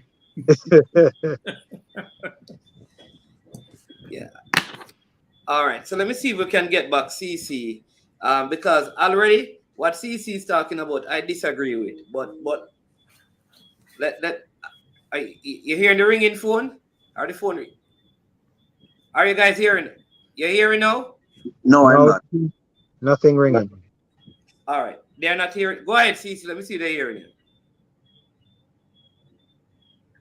All right. Nothing. Hold on. Let me do it. Let me do it the good old way. Go ahead. Depending on who you're trying to attract to this game. For example, I think you should know this management that in terms of earning, and a lot of person earn over a certain threshold, right? And then they have like bills and other stuff that are getting. So the real reason for the government is suggested to subsidize bus fares because of the level at which the price point is in the country. So for me, I'm not saying $1,500. That $1,500 is not necessarily a lot of money in nominal value if a person overseas or a person who's earning more than the minimum wage. But a person who's earning minimum wage, $1,500 to go to a game is empty for that person. So if you even look at say $1,000, maybe you're going to look down and say that $1,000 is not much. But I hear people talking about school work this one. And I think the thing what other persons should know that school work is private job. The National League is charging $1,000, $15,000, but that can even be a reason why the National League itself fails to attract a lot of funds because they're even charging prices that a lot of persons can't afford to even go to those games. So you will see the people that like are coming, the Waterhouse are playing, you come to Waterhouse people come to this game. Waterhouse are playing, and that these people, them like the community that always come and support their team. But they won't necessarily garner new fans because the price point not really, like people that really can't afford it in our way. The next point is that most the party-centric team, I think that's something that can work in terms of people speaking of football, even using football as an example. I remember I went to the JT St. George's final close and the stadium was packed. By my estimation, there were between 35,000 to 40,000 in the stadium. And that's an official count because the way in which people were spilling over and in the stadium, JT versus St. George's. Some people were in the car park trying to get into the stadium, cannot get into the stadium. And then when I think the sponsorship, who was sponsoring at that time, which go, they had like half time you have them on shirts and it's all that. Once that thing huge was playing, you have artists come and perform for the local cup finals. But now that it is Champions Cup, the crowd is nowhere near that. You will have crowds here, but the crowd is nowhere near where the crowd used to be. So I think even in that estimation, but based on what they're doing, I don't know, based on what they're doing, based on all the companies are structured, they don't necessarily have a lot of persons going to the football games like that anymore. It's just that the football you will have more people because the school, it's that school thing. People used to go to school, they have their child going to the school, their child is playing for the school, their brother, sister, uncle, and anything like they have person who used to attend the school. So that's a totally different thing for a person going to watch Jamaica. So when I said even being that we're saying that the fans are not connected, I'm not talking to say play cards. I'm talking about you say is a fan who is not necessarily a fan of football. There are people who are not necessarily fan of the sport management, but they just want them to Messi, Cristiano Ronaldo, then people they know them. And I can assure you, if they see certain players, they know them. So for me, that is just one of the things. I'm not saying people should know Bridget and Tony and those players. I know them. Watch Premier League. We are first to don't necessarily watch Premier League. So I don't know if it is that we need to have something where we come from social media, something where we see it, and then the jerseys being sold in the stores. If I want a jersey, probably I could go over there.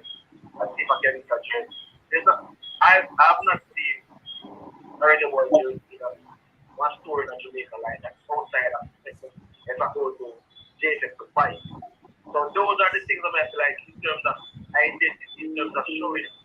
So I'm not making excuses, but we know we live in a country where Jamaica, the Jamaican society is much more peculiar than people say Guatemala and those things.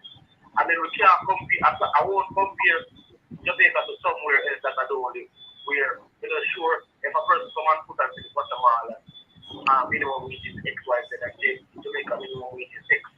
There's a reason why people are going to prioritize certain things. There's things in Jamaica that people still don't do. So we have to kind of understand that. So for me, that's just my point. The thing is, for now, we have to just try something else to try and get the fans in the stadium.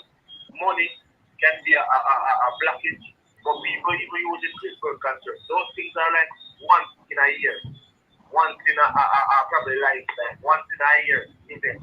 So people save to go to those events. That's a different thing. A lot of these people go to those events, and people can't even find the probably remittance people send them some money, and they get to go to the event. But you have people in social media to management, people who even come on the platform, and those people, you have some of those people who are not going to the game, and they're seeing on currency fees. So you have all of those things. You have persons who probably in terms of YouTube page, and they're, as a person would say, if you have a negative reaction, you're saying that this should happen and that should happen, and the federation is that. Yes, the federation has failed in many aspects, but they might have been successful in some other aspects. Successful part is not shown. The failures are highlighted. When those things are highlighted, the people now become disillusioned with the product because they're seeing the product through JFF. If you ask anybody, their picture of reggae boys is JFF. They don't separate the reggae boys playing from JFF. Their picture is JFF. If JFF is negative, they're not going to support it. And then if JFF comes and push back at the fans, then the fans are going to say, okay, I take for money on that pocket. And you guys are being so apprehensive. Then why should I take my money on my pocket to go and watch this? Not knowing that you're not necessarily supporting JFF, but you want to be supporting the team itself. But that's my point. All right, so you're going to listen up, CC, because of how the line is. I'm going to allow the panelists to respond. All right, so Simon, you want to go at that first, and then Cranky, and we can go around, and then AQ. What are your thoughts? CC said a lot. Are you happy to go ahead? Any one of the things that he said. I disagree with some of the stuff, but let me hear you guys. I mean, he was very low, but I got a little of what he said in relation to jerseys. Adidas were very strategic with this to target the diaspora because everything was analyzed to ensure that it would be a hit like it was in London. Hold on. Sorry, Simon. I'm going to let you finish. If the Jamaican population cannot find $1,500 for the ticket, why should Adidas send jersey to Jamaica? That would be my first question. But continue, Simon. Yeah, I was literally going to say, does the average Jamaican have 15,000 Jamaican to purchase a jersey? The diaspora, they'll happily spend $100 US, £100, 100 Canadian to get that jersey. But if you walk inside any outlet that sells the jerseys, does the average Jamaican have the 15? So it was strategic from that standpoint. But those folks on the island won't be neglected, in the new year with the push towards Copa, they'll also feel involved part of this journey as well. But I have no issue with how Adidas started their campaign with the diaspora first. No issues with that. Yeah. Cranky, and anything? I'm going to go back to the point I made earlier in the program, which is you have to figure out a way to get information about why your product is not selling. Almost every company nowadays, you will see utilize some methods to figure out customer interest in their product. Whether when they sell them, or they feel about the product, or to garner interest in their product. A lot of them use survey. If you go to Amazon, if you go to Walmart, whatever it is, the first, if your telephone company call you, you get a call later saying, we're going to give you a survey, what you want to click in 5 minutes later. They take that information, they collate it, they assess it. They don't agree with everything, but they'll see a theme there which they then react upon. If you have a football product and you want to sell the product, you have to figure out a way to figure out why my product is not selling, get the information, and then execute against it. So, you know, CC made a lot of different points. As Simon said, it was low to hear. I think part of what he's saying is that going to a game, that's not the only cost you incur. If you're coming from Lucy or Negril, for example, it's much more than the 1,500, right? So does the JFF work with those communities to say, you know what? We work with transportation authorities. You get a bus. You get a number of buses, bus companies, for example. I'm just throwing an idea out there. And you can meet at a central point in that, if it's Lucy or West or Sablamar, and you can go on the bus and go to Kingston to the game. It may be much cheaper that way than go try to get somebody taking a car, for example. But you have to be creative and innovative in your thought process to figure out how to get people to the games. Because it's not just about the money now. As you mentioned before, management, it's about how you then operate in that environment to motivate your team. So yes, the money and resources are important, but there's also ancillary benefit around team motivation to get positive outcome. So I do think, I'm not on discard what CC saying about a number of different things, because I think a lot of what he says has credence, and you have to then assess that information to figure out what makes sense, what may not make sense, and you leverage what makes sense. I'll keep reiterating that continuously because I don't think people realize how it works currently. Yes, social media is an interesting platform, and I heard Rob Smith said earlier, which is, does the negativity that comes through these forums and these mediums also affect fan interest? Well, in Hollywood, they say even bad news is good news enough. You get your publicity out there. So you got to think about how you use that information for your benefit, right? I think these platforms actually keep football alive. Because if you didn't have YouTube, for example, where we get most of your news from in Jamaica? Sportsmax and maybe the radio, and they have to generate advertisers, so they have to distribute their product in terms of what audience they're trying to reach.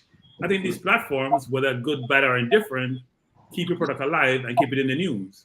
How do you leverage this platform, for example, to help promote your product? So we have to think deductively and figure out how to do so. Yeah, what I'll say is that I don't buy the minimum wage argument. And I'm going to tell you why. So I'm going to work with the numbers. Say let's go $350 an hour. I'm going to use what CC has said. 8 hours a day, 5 days a week, 4 weeks a month. That's 56,000, right? Jamaican dollars. And you generally have a game like between January and, well, from January to the next game is 6 months. So 56,000 times 6 is what? 336,000. And you're telling me a person cannot set aside $1,500 to go to a game out of that 336,000 Jamaican dollars? I don't buy that. I don't buy the minimum. I don't see the money element. I think it's the interest element. Am I interested in to spend my $10, for example? Right? Exactly. Exactly. Because they're spending it on other things. Like somebody said, like I know people who said that they are Mount Pleasant fan and they want the Mount Pleasant jersey for free. It is for $1,000, but they wear an Arsenal jersey to the Mount Pleasant game. That is for $90, 90 pounds. So how you're wearing a 90-pound Arsenal jersey, but you want the 1,000 Jamaican Mount Pleasant T-shirt for free? So, AQ, let me hear your thoughts and then I hear from. I was about to. Sorry, AQ, let me ask you this. What I want to ask is, how do you make this work? Because I don't want people to believe that you have an unlimited. All right, even with time, I have a 9 to 5, but everything is about prioritizing, and it's how what you said. You have a $95,000 job. I have a 9 to 5. Oh, I thought you said you have a $95,000 job. 9 to 5, right? So I thought AQ worked for himself, but keep going, AQ. Sorry. I'm a state employee. I work for New York State, right? So I get, private people I think get 4 weeks. I get 6 weeks, but I manage my time. Just like when I went to Canada, it really only took 3 hours of my time from work. I worked until half day, Tuesday, and I was back to work Wednesday morning. So I never used it. On average, how much does it cost you to attend a Jamaica match? All right. So the Canada game was just the flight and the ticket. Well, I got a complimentary ticket through friends sponsorship to sponsorship. There you But go. the flight, it was just the airplane fee really, and I'm on a competition of Biggest Loser, so didn't eat any. Well, my friend also for that game, I mean you have to get creative. So my friend has a restaurant. We went, we checked in, we all went to the game, we ate there. It was really only the price of the ticket, which if you buy it early enough, your ticket to Canada is going to be round trip $200. You know what I mean? So For you, then it's really about planning. yes, everything is about plan. Everything in life is about planning. Eh? When we went to Cincinnati, it's 6 of us. We rent a minivan. How much I rent that minivan for? It was for 2 days, so it was 140, 150. You break that up between 5 people. That's $30, right? You get gas. That's another $20 each person. That's $50. You buy your tickets, $40. That's $90. And you carry you're driving, so every man carry a meal. They carry meaning for everybody. Everybody cook, carry some food. So when you look at it, we really spent $100. Whoa, $100 from New York. For the entire trip, for the rental vehicle, food, the ticket. That's really it. And I never spent a day out of work. The game was on Sunday. We left Saturday. We left Saturday night. Drive through the night. Got there Sunday morning. Yes, got there Sunday morning. And then hung out tailgate with all only Guatemalans because they full up the stadium. Take pictures, videos, eat what we carry, go and watch the game, and then we just share the Neo was on the trip with us. Yeah. And then we drive come back and we were straight to work I went. So I never used a minute of vacation time. So it's really all about planning. If you have, so I'm telling you, 2 games, recent games I went to, never used a minute of my time. Well, sorry, I used 3 hours for Canada. 2 games, 3 hours of my time. So when we say find time, vacation, a lot, obviously there are other times when you have to take time off. But for as much as you don't have to, you have to plan it properly. You know what I mean? And you get to minimize. Duckland don't believe you that is $100 it costs you. What do you mean? But I was very specific a while ago. If you go on a website and look at how much, it's 5 people, it's 5 of us. So if it's a group of you go, you get to minimize cost. If it was just me and my brethren, then would have to share the cost between 12 to rent the vehicle, right? And the workload is less because 4 people can drive. So you're tired, somebody arrests in the back, you switch around and you drive, and you're good. You split the workload. No, it's really $500. Split this between 5 people, right? It's really $500 split between 5 people. So, yeah. Basically, yeah. And because the rest of the vehicle is 140, and the biggest expense is the ticket, the game ticket. That was the biggest expense. As a matter of fact, I just remember now, I bought about 5 of us went, and I bought another. I bought about 12 tickets, right? And when people didn't bother come, so they're not coming again. The Guatemalans took them, and I actually made a profit on that trip. I made a profit on that trip. Yeah. Because they were sold back for more than I spent. Once I heard Guatemala made it, I was so happy because it was like, well, number one reason I was gonna make money. Number two, we were very likely to. I thought we had as good a chance to beat them than anybody else.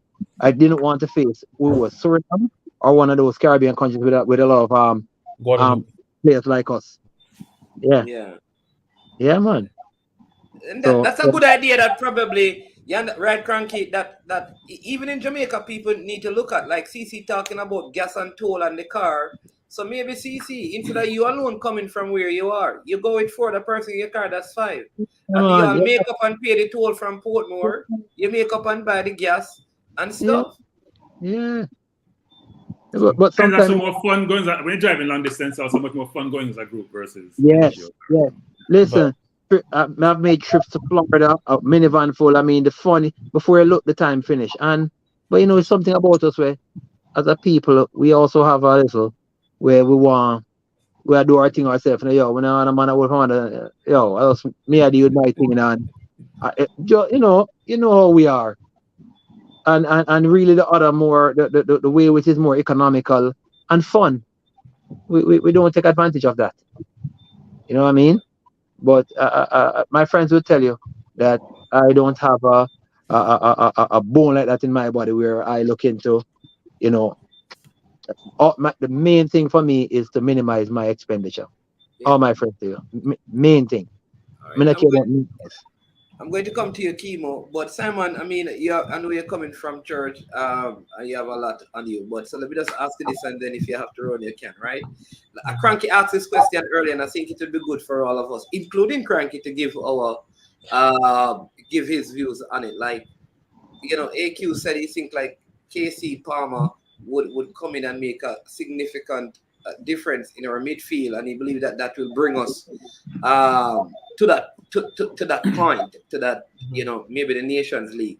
I mean, is it personnel on the field? It is organizational off the field. It is fan support. What do you believe would be your main person to get us finally? After our Caribbean Cup, we have lived something else, because outside of Caribbean Cup, Jamaica hasn't won any significant trophy in anything, not even our clubs. Yeah, so Caribbean Cup was 2014, so basically it'll be the 10-year anniversary of things. 2016, there was a tournament, a match arranged, the Copa America winners against the Caribbean Cup winners, Jamaica against Chile, and won a trophy in 2016 for that. They call it the America's Cup for that. So the last trophy would be 8 years ago. I think everything you've said, everybody would have to sing from the same hymn sheet. So all stakeholders would have to play an important role there. So we'll talk about the spectators, we talk about administration, support staff, and also the players on the pitch as well. I mean, you spoke about KC Palmer. 1:30 in the morning, he's staying up watching the game and cheering on the boys. It's great when you have players that are supporting one another, even within their club as well. If another Jamaican is scoring at their club, you have another player reposting it in their story, resharing it, which is fantastic as well. So we have a great opportunity now. We're almost in December. We have just a shade under 4 months to go. Just a shade under 4 months to plan for the next international, to put all the pieces together.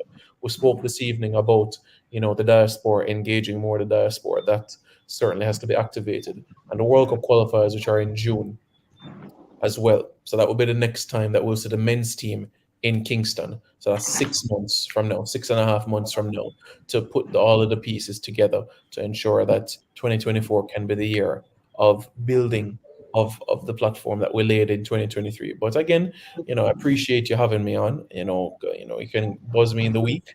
I'm happy to be on and looking forward to be more part of the discussion. But I think everybody has to be from that same hymn sheet. Everybody has to be singing from that same hymn sheet. It's culture change, any sorts of adjustment. It's something that takes time.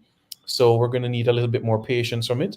But at least you can say that we have 100 days to put the things in motion between now and March to make Dallas mini Jamaica. Yeah. Before Simon run, any of you have any questions for him? Anything, guys? Kimo, you good? Yeah, man. I'm good, man. So now. All right. Cranky? I'll have questions for Simon, but not today. Not today. All right. Simon, Cranky is going to interview you this coming week. I don't know. He wants you for himself. You understand me? Along with his sparring P, Andre. So one of these days they probably, call you on. But thank you so much for coming on. Really appreciate it. But also let the people know that Mikel Antonio was watching the game, and as soon as it was finished, he posted "Coming to America." It is, I think, Eddie Murphy looking like kind of a suit. So I think those things are significant. But Cranky, the same question is for you. What do you think we need in terms of either, like if you could put your hand on one thing, what would that one thing, that one person be that you think if this were to happen, it gives us the edge? Well, I always start at the top of the house. I don't think there's one thing, by the way, Manningsman, but I'll say this. The administration has to get its act together. And the things that happen with the girls, to me, is an indication of how the administration operates. And you can't always beat the chess management. You have to learn how to compromise and negotiate and have to have win-win for parties involved in negotiation. Can't be just your way or the highway, right? So the administration gets its act together. But I think in this environment, the product on the field also has to be at the quality to compete with the opposition. And I think we have a quality product, but it needs to be supplemented and enhanced, right? We all talk about, not all, but let's talk about the midfield. We need to get the midfield at a place where it can be competitive in the region, competitive with the US, competitive with Panama, competitive with the other top teams in the region, because we have the firepower up front. And my understanding is, because I get rumors like everybody else, they're going to supplement that firepower. My question for the coach is this: if I have so much firepower up front, do I then think a little more creative about how I deploy that firepower?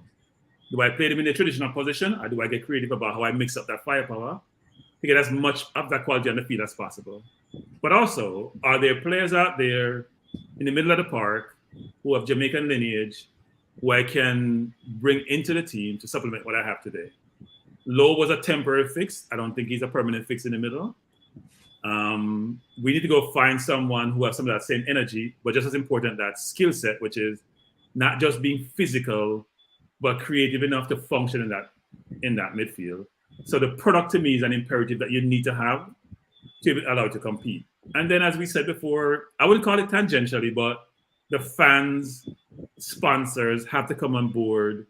And I think between now and June, as we complete the fixture at the stadium in November for the girls, and then JFF has to get on their high horses, or maybe get off their high horses, I should say, and really think through how they want to reach out to all their stakeholders and bring that cohesive and make it cohesive, bring that whole thing together to allow us to maximize the ability to compete, to do well, and to make sure the product is optimized on the field.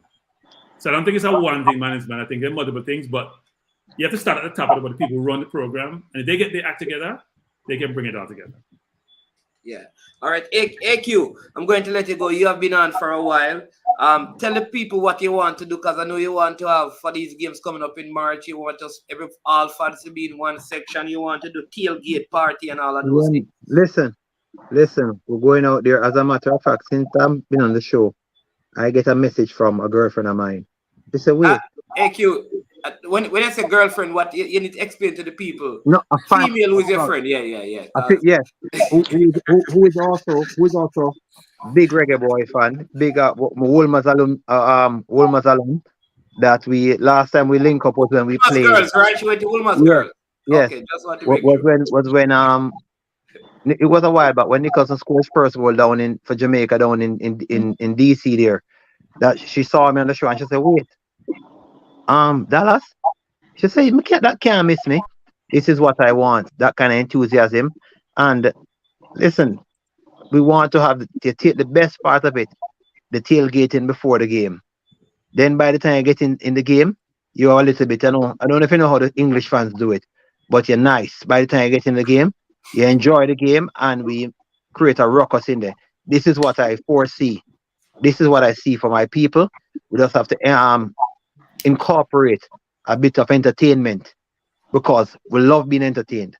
We just don't know how to do it with football. And this is why I'm there. This is why I'm there. This is why I have you. You see what I say? Yeah, man. We need to galvanize the fan base and make them know, say, the football is not just a football. We're going to have a party. And let them know that there's a fan group. There's a WhatsApp group that you guys already have. Yes, there's a fan group of a WhatsApp group. Yeah. And we look, as a matter of fact, as this finishes, may I go online and look for the section that we're all in a one section out in a Dallas, out in our colors, out in the parking lot, and then we all go inside and we have a good time. Believe me, as a matter of fact, the people down in Chicago, we had such a good time on the garage. Party, drink, eat. When we're done, everybody had a good time. The only bad thing was it wasn't coordinated, so everybody didn't go into one section. Everybody went their separate ways, right? Okay. And this is what we're trying to avoid. Imagine all of that, and then we went in the same section. And this is what I'm saying we're gonna have done. I'm gonna keep coming on the shows, let the people know what we're doing, and from here on out, it's just up. There's no we're not taking one step forward and two step backwards, right? From here on out, we're gonna establish a fan base, and we're gonna make it loud. That is my plan, and that is what is the plan. Should be the plan for Jamaica football as we move ahead. All right. So you have a WhatsApp group? Yeah, man. So we'll just reach out to Mannings. Mannings have all the information, and we'll get everybody on board. Okay, sure. Right. So if you want to be like, there's a group of like I said, it's a large group. So the only it's the only discussion. Let me can tell you from now is next game. Jamaica match. That's what the purpose of the group is, not to discuss anything else except the match and the game. So there's no activity in it. It's just those things they deal with. They deal with next game, who is going, where the tickets are going to be, how people are going to link up. So preparation. Right? It's a preparation group for the semi-final and final. And it's male and female who go to the game and stuff like that. So yeah, man. Danny Dredd said, "Man, don't support the beer culture." Yeah. All right, so I gotta run, but definitely Mannings, keep the information out there and we'll be in touch. Yeah, and people hit the like button, listen, Cranky, all right, yeah, man, big up AQ. Yeah, man. Yes, sir, we have you, not we have you. We have you. We have you. Say no standard English people, but as AQ goes, right, hit the like button, right. I'm going to give you some fun. So there is Donald Wilson, they call him Pussman, right? He has this new brand of sporting gears. I'm going to show you something, right? So you can check out his store, right? I'm going to put up the number, and then this is the Cranky. I am telling you, I don't know if you saw it at the start of the show, but this ad that I'm going to play is the baddest ad that is out there now. So this is the number. It is called Wilsod, Wilsod Sports, right? You can check them out on Twitter, Instagram, or call them at 876-842-2114. But people, this is not the big thing, Listen to this. No, this is the drama. I like this. I've never seen that this. Sports. For the best authentic sportswear. You check Wilton Sports when you want the best authentic sportswear. Wilton Sports. Food change advertise fee. And if you roll out the numbers, remember, no easy half, no half. What did he say? What did he say? I don't have a clue, but it is very funny. He's doing a promotion. He's actually a twin in a Mannings, man. Huh? He's actually a twin. He's a twin. Okay. Two brothers of them. They're always over on TikTok or Instagram in Reels. There's a lot of video with them going viral. Oh, somebody says that no eating on the buff. I don't know what.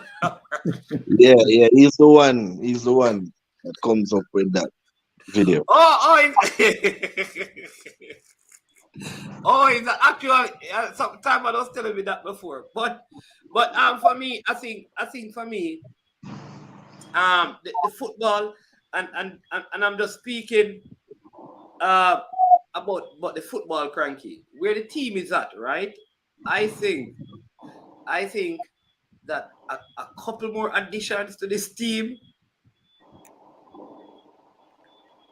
like, will like could give us the opportunity finally to lift one of these Trophy. Like the Nations League would be ours. If we get 2 high caliber Premier League players to add to the present roster. And this is I must admit, I want us to win those trophies, but I'm less focused on those than I am on the World Cup, getting to the World Cup. Because to me, that's the biggest stage. And what I want us to do is build on the core players we have now. So you don't bring those players in, they can get a feel for the team and competitive environment by going to the Nations League semis and hopefully the finals and win it. But I think this is an interim step to get to the ultimate prize, which is not only getting to the World Cup, but competing in the World Cup.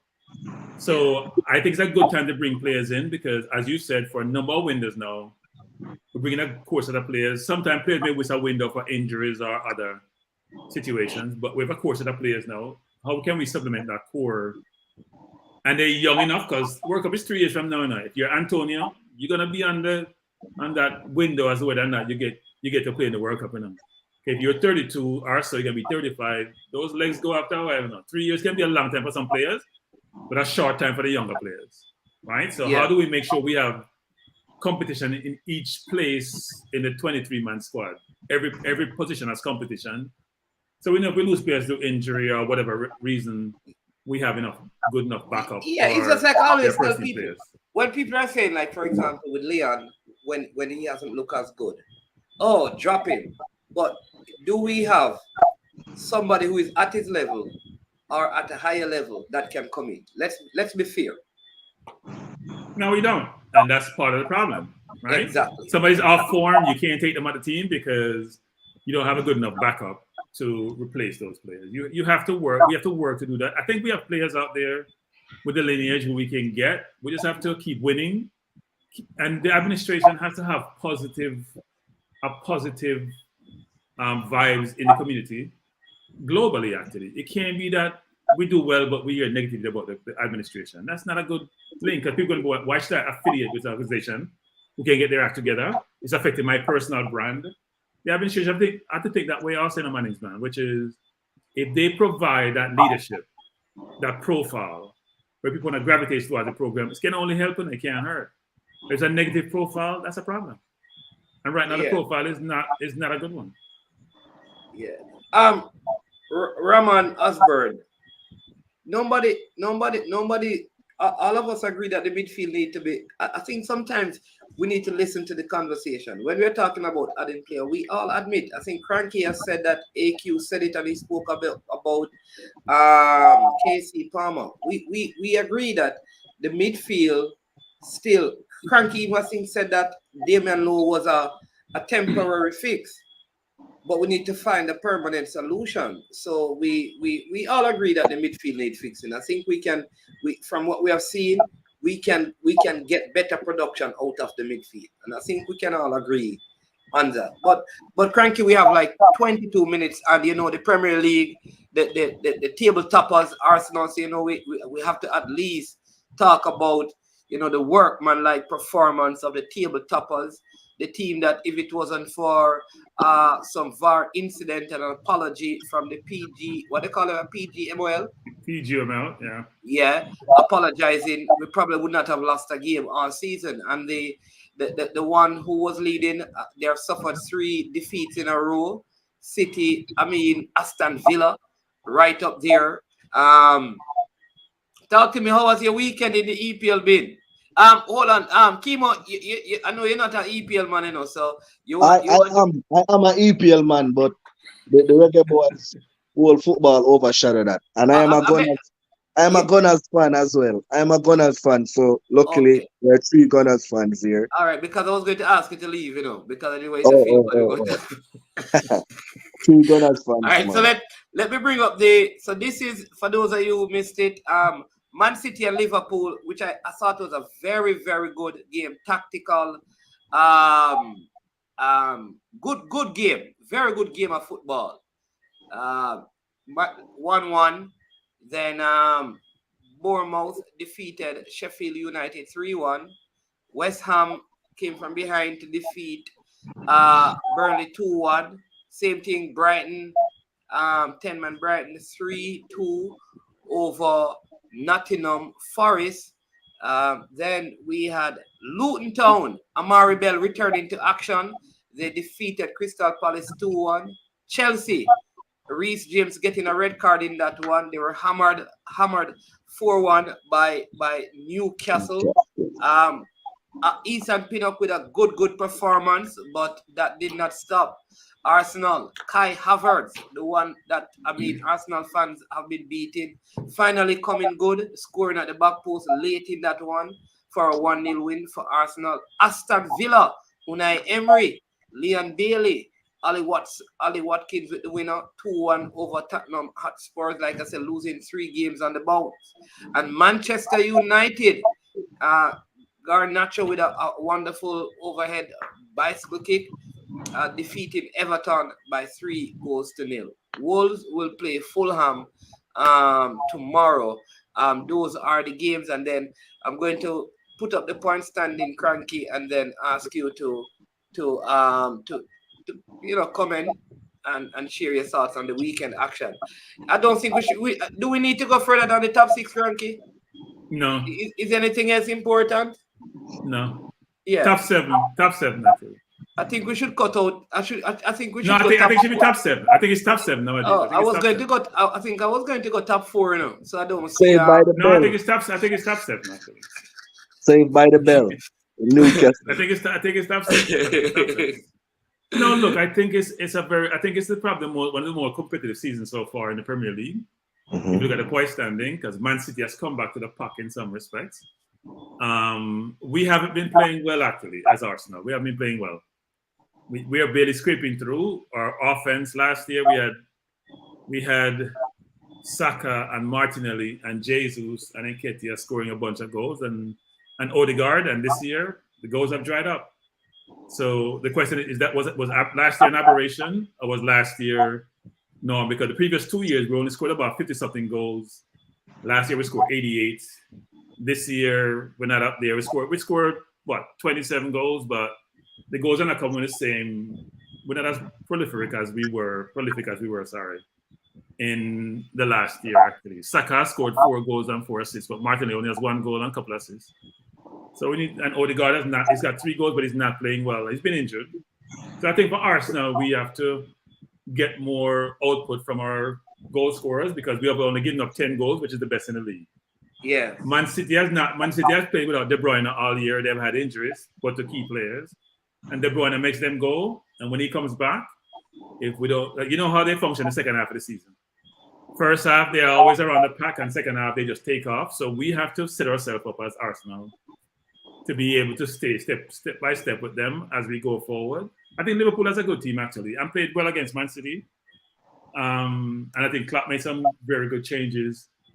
Game management was good by Klopp to enable them to be where they are and draw that game. I've tell people this.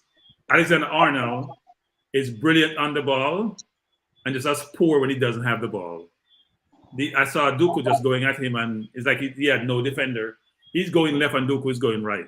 Or Doku, we call him going right. So I think in that case, Liverpool have to realize that they probably should have him played inverted versus playing traditional right back because he's not good out there. I thought Villa was lucky today. They should have been down like 5 in the first half today. Tottenham was missing sitters and going to offside positions. I think Unai Emery has done a good job, but Manning's man, you can't play a high line and a half pressing game with slow centre halves and expect to not be scored upon. If you're gonna play a high line, you have to press the ball so the player with the ball don't have time to make decisions. And Tottenham was running riot today. And if Betancourt didn't get hurt, it may have been a different game because he was part of the creative spark for them. So I think, frankly, Tottenham really looked good today, even though they lost the game. Villa was very good in the second half, but they were just as bad in the first half. So Unai has done a brilliant job, by the way. And I think in 2023, he probably has the second most points next to Man City, if I'm not mistaken, this calendar year, which suggests a lot because when he came in, they were close to the bottom with Gerrard when he took over last year. So he's done a brilliant job with them and showed that at Arsenal was not the norm for him in terms of him only spending a year and a half with us. And he's been good. He was great in Spain, won a lot of Europa League. So he's showing that he's a very good manager. And Man U was doing well, you know. Man U has won, what, 4 or 5? Apart from the Man City game, they have played really well. They were poor in the beginning of the season, got some lucky outcomes. You think about the Wolves game, think about Nottingham Forest game more recently, think about the Brentford game, but they're winning. And as you talked about the goal scored today by the young Argentinian, that was as good a goal as you'll probably see this season, actually. So Man U has done well, and Newcastle started off poorly. They have a lot of injuries. You see, Miley played for them yesterday. They don't kid in the midfield. They're between Willock and Wilson and Issa, and they just have a lot of injuries. But they're getting players back, and they'll be competing. So I think it's a 7-person competition for top 4. I think given the Champions League place are set up, top 5. Maybe if you're 5th, you may be able to get the Champions League next year. So it's going to be a good race management. That's what we want to see, right? We don't want Man City to just run away with the title. We want to see 7, 8 teams competing. I think Brighton will also catch up to the pack at some point. And we can enjoy the season. So long may it last. And hopefully at the end, we can supplement our team in January, just like how Jamaica need to supplement their midfield. We can supplement our midfield and our forward line, and we can win the league finally after 20 plus years. Yeah, you know what, for me, let me just start with Arsenal. I think Arsenal is yet to be at their best, but they are what they call grinding out results, and I think that is big cranky. We have a call online, so let's just take the call. Caller, good evening. Welcome to the show.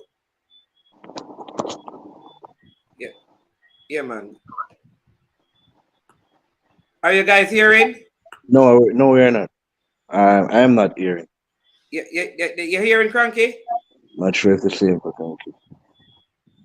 Oh, all right, caller. They are not hearing you. All right. You want to? I can put them speaker, like you just make the point, and then they will speak. You want to do that? All right, go ahead. Yeah. Yep. Yeah, man. You hearing Cranky? Yeah. Yeah, go ahead, caller. We're hearing you. Yes, again, I was listening to you guys, and I realized that there were 3 Arsenal fans on the panel, and not to tell me you guys, the mood of you guys, right? I'm a Manchester United fan. Oh no, man! But Manchester United fans can dampen my mood. You're in 6th position. How does that work? Oh, but you can't endure, man. You can't. What are the color? Another delusional Man U fan, but keep going.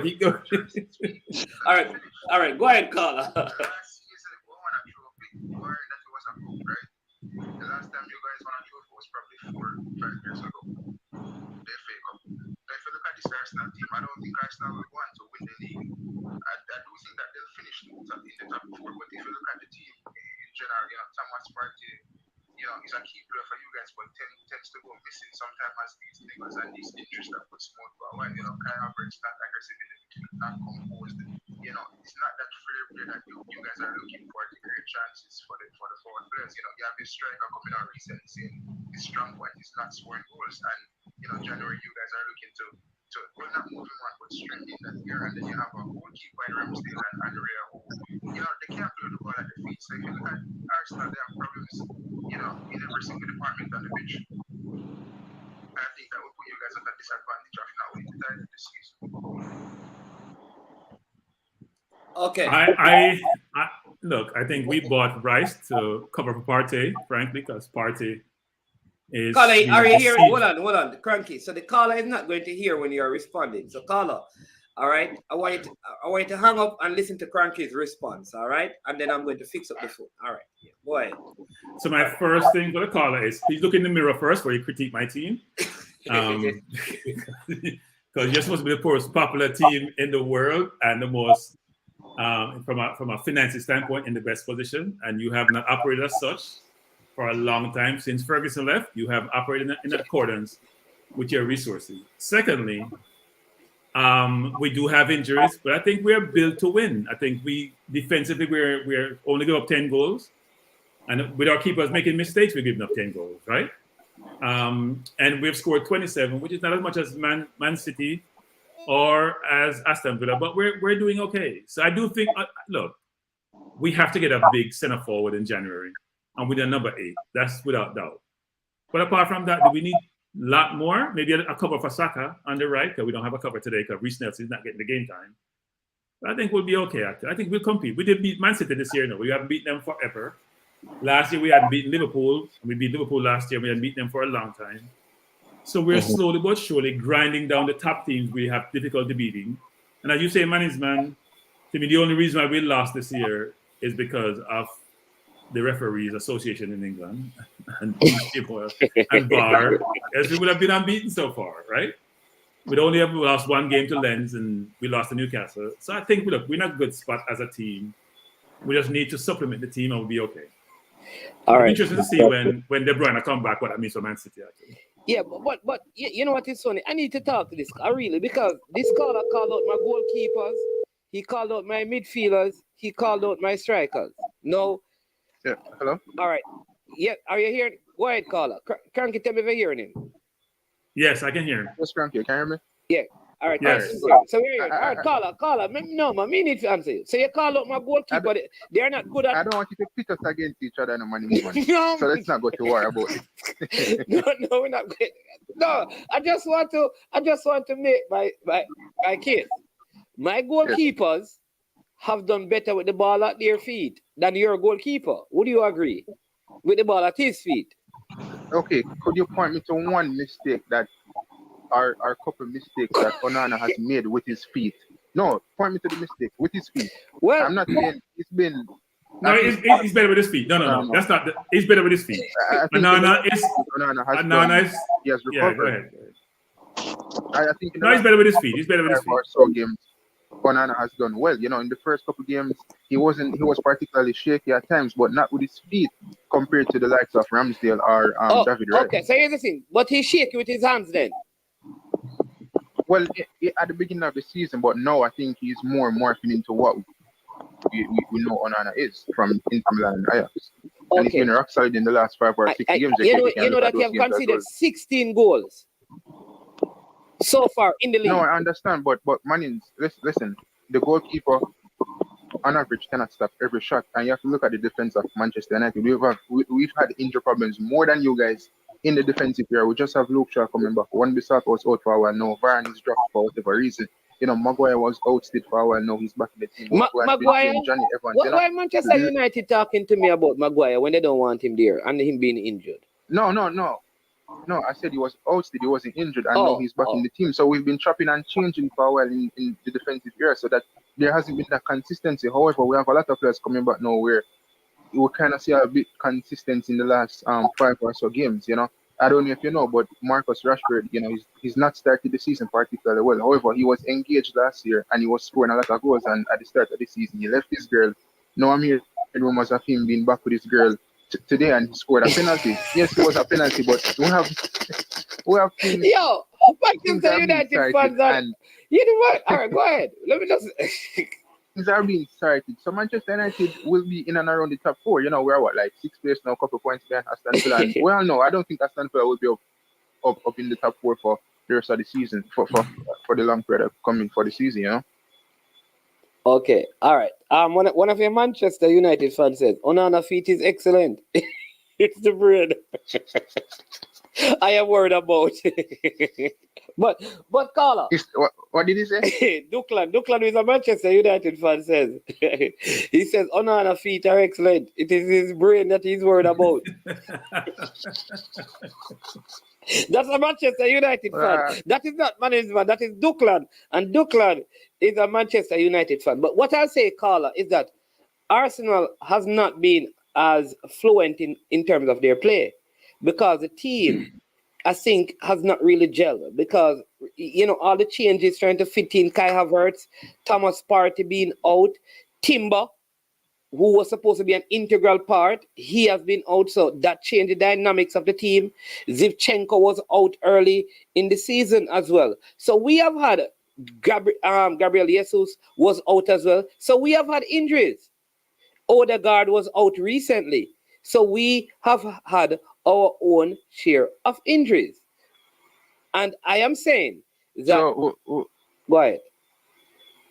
with all these components, if you were supposed to get back all these components in the team and the team started to gel, you feel that Arsenal would be massive title challengers this season? You'd expect them to win the title at the end of the season? I believe that this season, Arsenal stands a better chance of winning the title than last season. Because I think Liverpool being in the mix, City being there, and Arsenal, I think it's going to be competitive, less points to divide. And so I think Arsenal has a better shot. In fact, I would say this.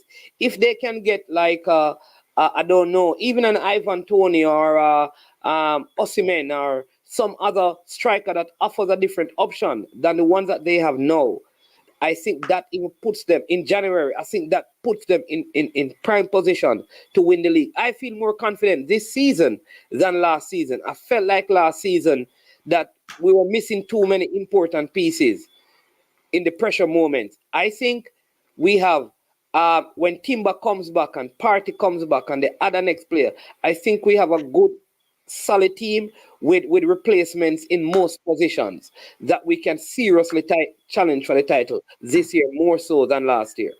I don't know if Cranky... I actually think last year we choked. So you think about last year down the stretch where we drew with West Ham, missed a penalty by Saka, we should have won that game. We're up 2-0 against Liverpool, end up drawing, that's 3 points. We lost the second game to Man City. We gave away the Southampton game. We lost the title by what, 4 points? We had ample opportunity last year to close it out, and I'm going to say my own word, we choked last year. But there's no way we should have lost that title, given where we were in games and given the run we were on. This year, if you realize, Tottenham has gotten better. Villa has gotten better. Liverpool has gotten better. Man City hasn't gotten better, but they'll come better in the second half of the season. So as you can see how clogged up we are at the top of the table with 6 or 7 teams, frankly, it's going to be a more difficult season. And the question is going to be which team can stay healthy as we go through the second half of the season. Especially Christmas part of the season is going to be very busy. And come out from Christmas still in good stead and then be able to stay injury-free for the rest of the season. We're not getting Timber back because he has a ACL. You don't get back from ACL after 6-7 months. You're going to be out. And I hear you're not going to be in line for the Holland team for the European Championship. So he's out until next year sometime. Can Jesus stay healthy? Can we get a Tony in the window or Osimhen in the January transfer window? Even though I don't think we have the money to buy them, frankly, because of FFP. So it's going to be tough for us, Manningsman, to be able to walk away with the second half when all these teams are geared up really well and everybody may be returning from injury come by Christmas time. There's a lot of teams that people out, Look at Tottenham's team, for example. Today we're missing about 8 players through suspension or injury. And they look really good against Villa and should have beaten Villa even with 8 people being out. And Villa is playing well. Yeah, Carla, listen. I can't wait to play Villa with the eye line. Can't wait to play Villa with the eye line. I agree with Jason. Jason is a gooner. He said the way we are playing this season is a direct result of how we faded last year. We have a lot more control in matches, even though it isn't as fluent. This will help later in the season, refreshness. And this is what I think Arteta is managing the season better. And I think because of what happened last year, he has learned his lesson. This burning out the players and using the same 11. There's so many changes, different combination in game and in-game changes and how the team plays. And like in this game, for example, Zivchenko never did a lot of the inverted midfielder thing as he normally did. So I think he's trying.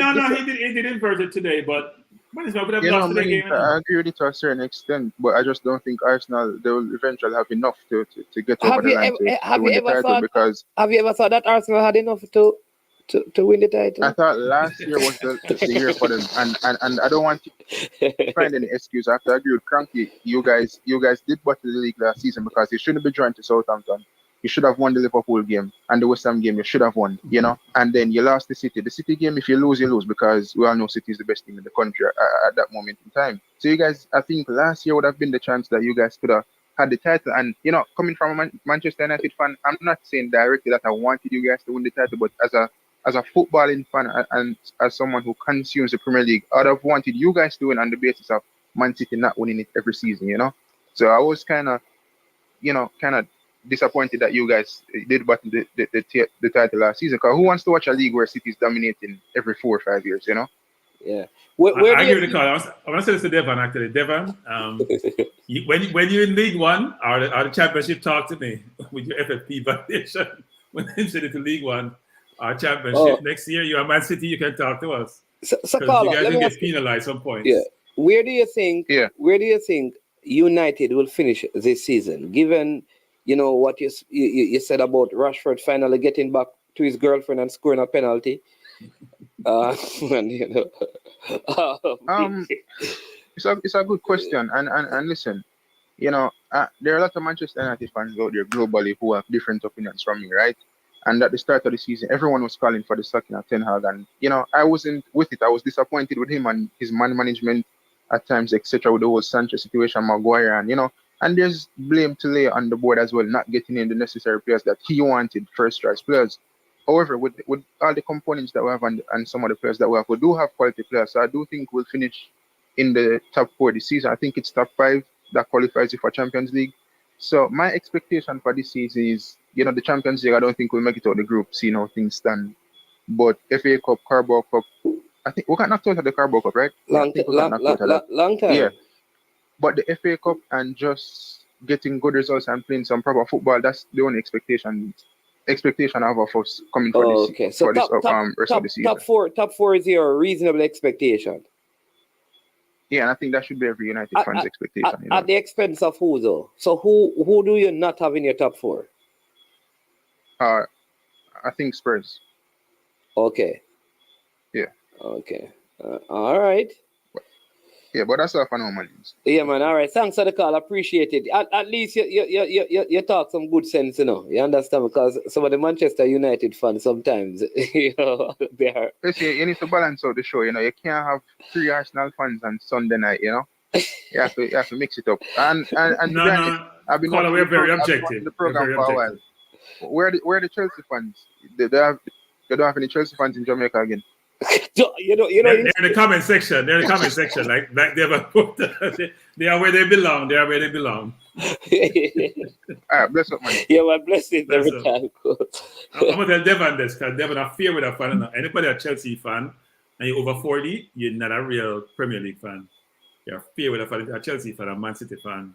And Devon, you're gonna be the championship when they penalize you next year. How much points you're gonna get? You and Man City fans are going to the championship next year. And maybe we'll win the league by default. Or compete with Liverpool. Jason said it's Chelsea for them turn Heidel fans. Yeah, just come fans. But no, management, I think we'll do well this year. Yeah, I feel like the team is being managed. I still have some problems with Arteta as the coach. I think Arteta, you know what? Yesterday I was so upset that Saka was on the field, right? But then he had the assist. And then you say to yourself, boy, the coach is a genius. But then I look back at the game and I said, maybe if he was taken off, the person would have come in, probably would have helped us to create. I think Arteta is afraid of taking off. Because I think Odegaard had a very ordinary game, and has looked. Well, I think coaches are afraid of taking off. I see your coach at Jamaica national team do the same thing sometimes.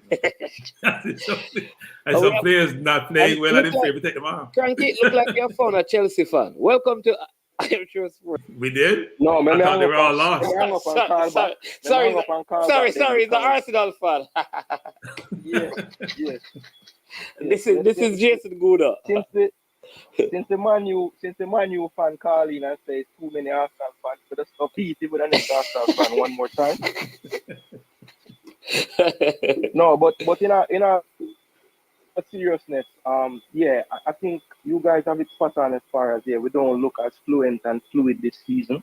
But I do think that it's by design. If you look at, maybe I overanalyze stats a little too much, and I overanalyze everything in football too much. But one of the stats that I think is very telling when you're looking at a season is expected goals. And I don't believe that we've played a game so far this season where we have lost that metric. And we had plenty of wins early last season where, we had some great saves or the team was wasteful that we played against, and I just don't see the same things happening for us to get the results. We are conceding way less shots. We concede way less goals so far in 13 games than last year. And even though our points tally was higher, and maybe we were, more entertaining last season, I do think that the way we're going about it this year is a much more sustainable way.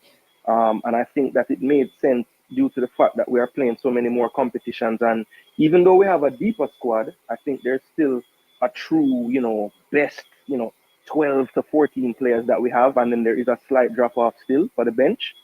So I think the way it's going about it makes sense for it to be more sustained. And I do think that because there are more teams like in the top 8 that are better, I don't see anybody being able to run away with the league this year, even if it's not us. I don't see Man City running away, Liverpool. I don't see anybody running away because, even when you look at like a team like let's see, like a team like Wolves, right? We've seen Wolves play a lot of the top teams, and they've given all of them a good game. Man U, they even played City well. I don't know if they've played Liverpool yet, but there are just a lot of teams that I think on their day can give any team a good game, especially at home. You saw it with Luton against Liverpool. So I just feel like the way it's shaping up right now, it's going to come right down to the wire. I know anybody who is not an Arsenal fan will always point to the fact that we fade away. And there's really no argument against that. My only thing is I do think that the coach realized his error and how he was going about it a bit gung-ho last season. And I think you could see in the end, we just didn't have the legs to finish off the season because we don't make that much rotation. Now, one thing that he did in the beginning that I don't see him doing as much, but I hope he goes back to, is kind of rotating the players when need be. You made the point just now, Manningsman, about being kind of upset that Saka was still on the pitch for that game. Then he provides the assist. I do think there have been times in the past couple of years when Saka is screaming to be subbed off, and he just does not want to take him off the park. So I'm hoping that he kind of trusts some of his bench sometimes a little bit more. I think Reece Nelson has gotten a raw deal as far as playing time goes, especially in games when they're pretty much sewn up and we're just playing Saka for 90 minutes just because. So I hope those little tweaks are things that he kind of does, because I do think that Saka especially needs a break from time to time. And you see other clubs are able to do that. I hope that Arteta trusts the squad more. I do think that there's a drop off, but I don't think it's so major to where we couldn't get results with some of our depth players. So I'm hoping that he over time gains more trust in them, because I think that's going to make a huge difference in those March, April, and May months. And that time. Quick question for you, Jason, because you made some very good point. Now, I was saying to some persons in our Arsenal group that I'm in that Granit Xhaka and Thomas Partey were like the pivots in the midfield with Odegaard. But like you said, our defensive line was under the severe pressure last season, and lots of challenges. I mean, shot face and all of that, right? Now, how important is Declan Rice? Because, I mean, we don't have like a double midfield pivot anymore. It's primarily like Declan Rice sitting in that what they call the pocket, and he has been a monster defensively, which I think has helped in terms of shots towards our goal. That's one thing I look at. The other thing is that it is this game that I realize how important David Raya is to how Arsenal play, though I believe that Ramsdale has the ability to make more telling saves than him. But some person are saying it's nerves, but I think like Ramsdale struggle with playing the ball out and going long ever so often without Arsenal winning the ball or winning the second ball puts us under pressure a whole lot. Now, two things.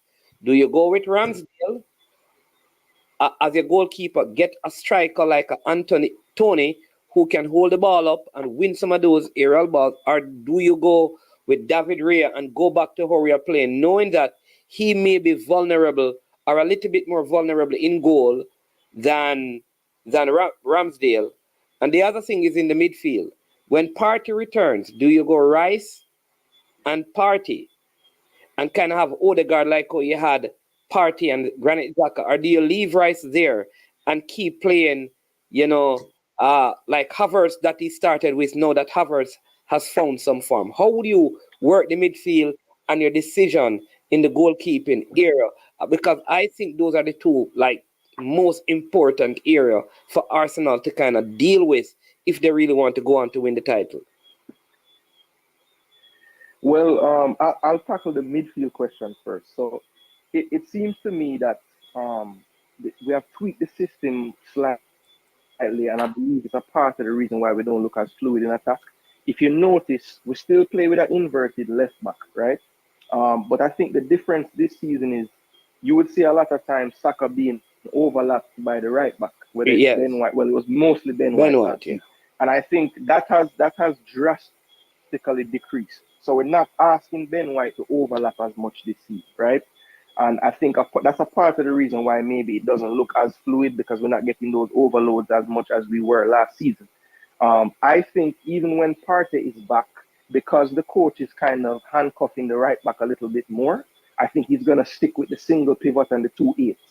Now, my question is this. I saw Declan Rice playing the single pivot yesterday, and for me, that was probably, besides the City match, his best game for us so far against Brentford yesterday. And I think if he's going to play with 2-8s and 1 single 6, the only player in our squad that can really do the job, for me, is Declan Rice. I think that Partey, when he's playing as a single pivot, has a tendency to maybe vacate the space too much, kind of wanders a bit. And I don't think he has the kind of recovery or even the, let's say, the awareness that Declan Rice has. Declan Rice just has this knack to sniff out danger better than any other midfielder that we have. And so I trust him a little bit more if we play the single pivot.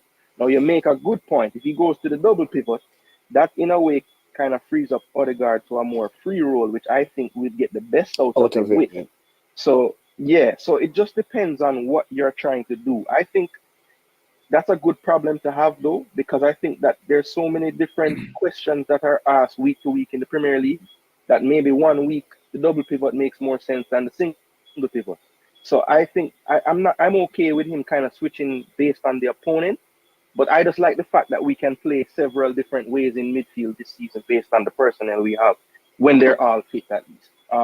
Now to the goalkeeper question, I think that, to be totally honest, both keepers to me are about at the same level. I think they both have an odd mistake in them from time to time. I do think that Raya looks more comfortable on the ball with his feet, but I do think that Ramsdale at times is a bit better command in the box. So it just depends on what you're really, facing on the day. I don't think that English football is any longer, a rainy day at Stoke. Those teams are kind of extinct at this point. So Ramsdale's skill set, would work on a rainy day at Stoke, but there aren't that many challenges like that in the Premier League anymore. Everybody's trying to play football at this point for the most part. So, I am okay with the decision he's made to start Raya. And I think at this point, the most important thing is for him to just make his mind up and stick with it.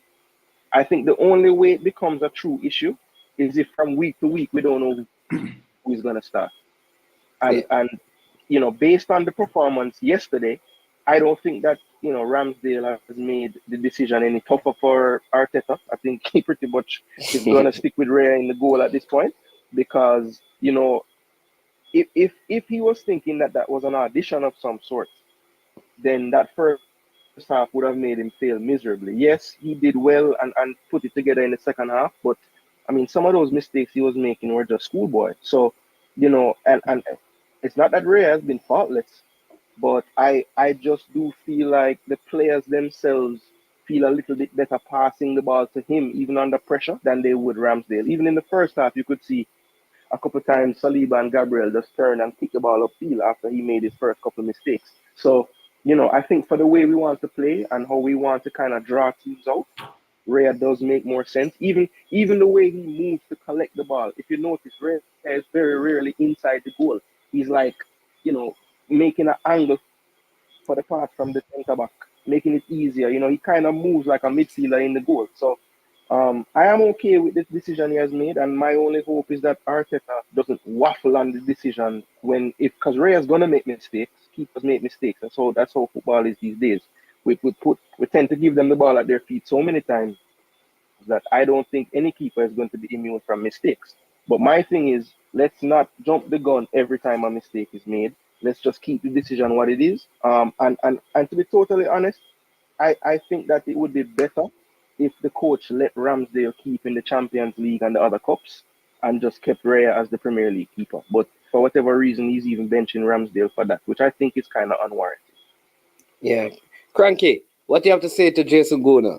Having heard his breakdown. So let's talk about the goalkeeper situation.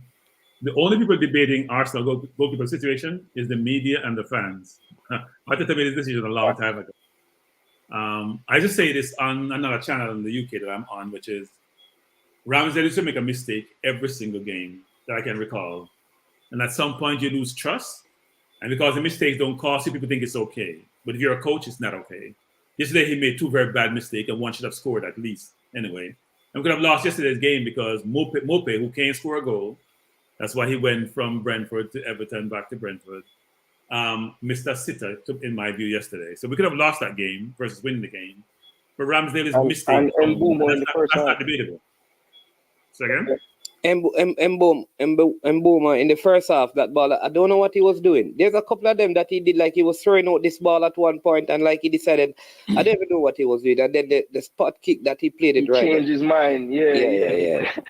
But so let's go to the team and the midfield, right? Which is, I think Partey is our best CDM. Why do I say that? People have to realize that last year we were playing it, or Liverpool played 2 years ago, or Man City played. We were pressing vigorously, and we were squeezing the field and not allowing the passer to make a good pass and bring our defense all the way up. So space behind. So yes, and Partey was pressing high. So of course he can play ball behind him. This year we're pressing more manageably, in a more managed way, which is we're not the same vigorous press we're using. We'll fall back and try to narrow the field, but not as we used to do before. So of course you're gonna have space behind Partey more than you have where Declan Rice is, because of how the formation was and how we were pressing. And we have sort of realized that you can't do that for a whole season. And even Tottenham's game today, you realize second half they got tired, but they're pressing too vigorously in the first half. Right? You can't be all out gung-ho and realizing that, you know what? At some point in the game, I'm not a machine. My legs are gonna go, and their legs went second half this game, just like our legs went second half of the season last year. I think a Partey, Declan Rice midfield with Rice the 8 and Partey playing the 6. We then give Odegaard more leeway and not hit as much defensively would work really well. And frankly, Xhaka had 14 goal contribution last year. 7 goals, 7 assists. We don't have that from our 8 this year. People don't realize how much Xhaka contributed offensively last year, playing the ball through the line, crossing the ball from left to right, bringing people into the game. Xhaka was much more impressive last year because he was allowed to play forward more last year. 14 goal contribution from my 8 is a big deal, right? 7 goals, 7 assists in the Premier League is a big deal. We don't have that this year from our 8 because we get 2 goals from Havertz. 1 was a penalty. And yeah, he scored yesterday, but he has not been impressive.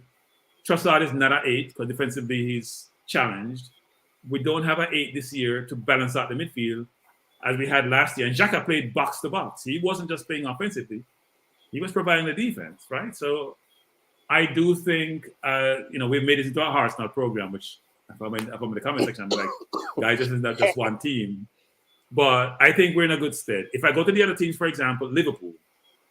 To me, Liverpool is a very good team, right? Diaz came back late from national duty yesterday, so I'm sure that's part of the reason he didn't start. I don't think Xhaka played well. Núñez, to me, is a beast, but he has to score more. If you look at Núñez, you look at Liverpool's forward line, they have 5 players up there, right, who are very good players. They have a midfield, which is with Szoboszlai and the other players they have there. It's a good midfield. On the right of the defense, they're challenged. Their defense with with their left back being out and their right back can't defend, makes it challenging for them. But I think their sorry, top Frank, 7 is good. Didn't he put Alexander Arnold in midfield? Wasn't Alexander Arnold playing midfield yesterday? He was playing right back, but also playing a little bit of inverted. He was playing right back. Okay. He can't defend man, man. He can't defend. Can't defend himself. I said that for years. He can't defend himself. He's like Zinchenko. Trent's role is exactly like Zinchenko's for Arsenal. It's just that he's the left back and Trent's the right back. But they play exactly the same. When they defend, they drop back into the left role or the right back role. When they're attacking, they make a second CDM. Cranky, question for you, Cranky. When you're discussing the midfield, do you that even when Partey, do you think that Partey could be looked at as that 8 to replace Xhaka as opposed to Rice? Because I think Partey actually offers more going forward than Rice. Nah, he's 40 years old. We don't want him to get injured. He's what? When you're 40, he's 40 years old. We can't have him. We can't have him at run dog like a young chicken. He's not. He's not 31, 32. Come on, he's about 40. Don't you realize that the injury started about 2 years ago when he turned 36, 37? I mean, he's not 30, 31. Your body start breaking down when you reach like 35. That's not. Yeah. That's part. Jason, do not believe Cranky, please, sir. He's 40.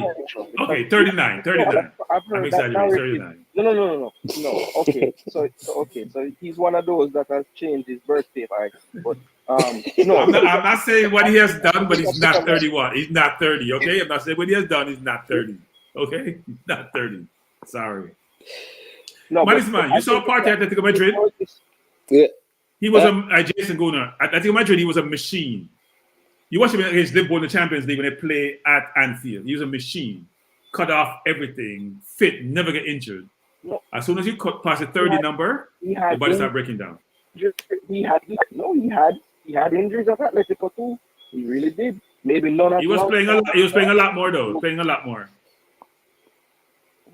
He hasn't played much for us. He always had a way of missing a couple games, playing a couple games, missing a couple games. He's always been that way, man. Always. Well, for us, he hasn't missed a couple games. He's missed season. He's missed almost the whole season. But Cranky, to be fair though, I don't think we should move. Listen, I think what Declan Rice is like, I see him as a machine in the CDM role. I mean, man is man. You guys don't watch Partey play ball? Partey doesn't make the man is man. Declan Rice doesn't progress the ball at the field now. Partey does a couple of things which people don't realize how well he does it. He dips his shoulder. I don't agree with you. I think that go ahead. Man, what true pass has Declan Rice made this year that create a goal opportunity? What? Tell me one. From the six. Declan Rice has played to both wingers in space, one-on-one, plenty times this season. I haven't seen it. I can't remember it. And he has scored. I've seen Jorginho making a 35 yards between the line to Saka to set up a goal. I haven't seen Declan Rice doing that. By the way, guys, Partey doesn't make the first pass. Look at Partey playing football. He does the Ronaldinho look away a lot, which is he gives you the look off. He's always looking for what's the best pass, not the first pass. What's the best pass? He's surveying the field to make decisions. He's not just playing what's in front of him, which we don't have. We don't have that. That's a part of the reason. That's a part of the reason why I was saying, do we try to put him closer to the final pass? No, he doesn't have the legs to do that. Come on. Crank, have him pull up again. Let me just say this to Boone and Crank. It's when I'm talking to the Manchester United fans. I don't want you to interrupt me. Look at this man post. This is Mr. United. I think he said I have a sister that is single. I'd like her to marry an Arsenal supporter. You guys are so loyal. Please be loyal to my beautiful sister. His sister is Man United, and they're not doing well, so we don't want your sister. Your sister is Man United. We don't want your sister. Because your sister is not doing well. They're struggling. Look, I agree with the commenters, though. We're talking about Arsenal. Let's talk about Manu a little bit, actually, let's talk about Manu a little bit. Go ahead, Jason Boone, and then. No, all I was gonna say was my name is Jason Boone, but I could speak about other teams. So if you'd like to talk about other teams, we can. That's all I was gonna say. Yeah, man. You want to talk about Manchester United? Go ahead, Cranky. You gonna talk about Well, Rashford? I think Rashford? Manu has gone through a difficult season, right? They've lost their defenders at some point this season, whether it's Maguire being a Titanic and wasn't playing well, Martinez being injured, their French international not playing, Varane not playing as well as he did before. I think Varane has played himself out the team. Shaw being injured. They've gone through a litany of injuries. Onana adapting to the league. And who's getting better, by the way. And who's probably, in accordance with Pickford, probably two best with their feet in the Premier League, frankly. Well, no. I should say Man City keeper is the best. I don't think Alisson is that good with his feet. What about Alisson? Alisson is No. I think Alisson is overrated with his feet. I think Alisson is overrated. What? You watch him yesterday. Watch him the Champions League final against Real Madrid. Watch him yesterday, what he did. Watch him Champions League against Real Madrid. He makes these blunders which Edgerton doesn't make. Onana is brilliant with his feet. Pickford is very good with his feet. Pickford is right and left foot man. He kick with both feet really well. Watch him today. Not because he plays for Everton. Watch Pickford. Pickford doesn't make mistake with his feet, you know. And Onana is brilliant with his feet. Edison is brilliant, probably the best of the lot. And I think Alisson is okay. Alisson is not as comfortable as you think it is. Watch Alisson. Alisson makes mistakes, not like Ramsey, but he makes mistakes. Hold on, let me hear Jason. Jason, wait, keepers who use their feet, how would you rank them? Because I don't know. Hey, I know Demo is going to vehemently, but Alisson is not great with his feet. Trust me. Go ahead, Jason. I would say the best in the league is Edison. Yes. I think that the keeper from he doesn't really play all the time, but I think he's incredible with his feet. Brighton's keeper, Jason Steele. I don't know if you've ever watched him play. Oh yeah. His feet are amazing. Yeah, no, he's decent. He's decent. I actually agree with Cranky. I won't go as far to say he's bad with his feet, but I do think that he takes liberties with his feet when he doesn't need to at times, and he is a bit limited with his feet. If you press Alisson the right way, he will make a mistake with his feet. I agree there. I do think that Raya is very accomplished with his feet. I do think that I what about Sanchez? With the pick. Robert Sanchez is also pretty good with his feet. I think that similarly to Alisson, he might want too much time on the ball sometimes, but he's pretty competent with his feet, very accurate with his feet. But I do think under pressure he can make a mistake. But I think Edison is shoulders above pretty much everybody besides probably Onana, because Onana with his feet is also very good. Okay. you know that I'm trying to think if I'm forgetting anybody, but I know Dima is probably losing his mind because same thing about any Liverpool player, no matter how bad they are, Dima loses his mind. He must not. He's the most biased fan I've ever come across when it comes to his team. No man, you know that we mentioned Liverpool somehow. Dima is going to be here. Wherever he is, he heard it. He put up the stats. He said that Alisson has 3 assists with his feet. Yeah, how much goals is he giving away, Demo? Oh, Lord. Let's see how much goals he's giving away with his feet, Demo. Don't give us the positive alone. Let's give us the negative too.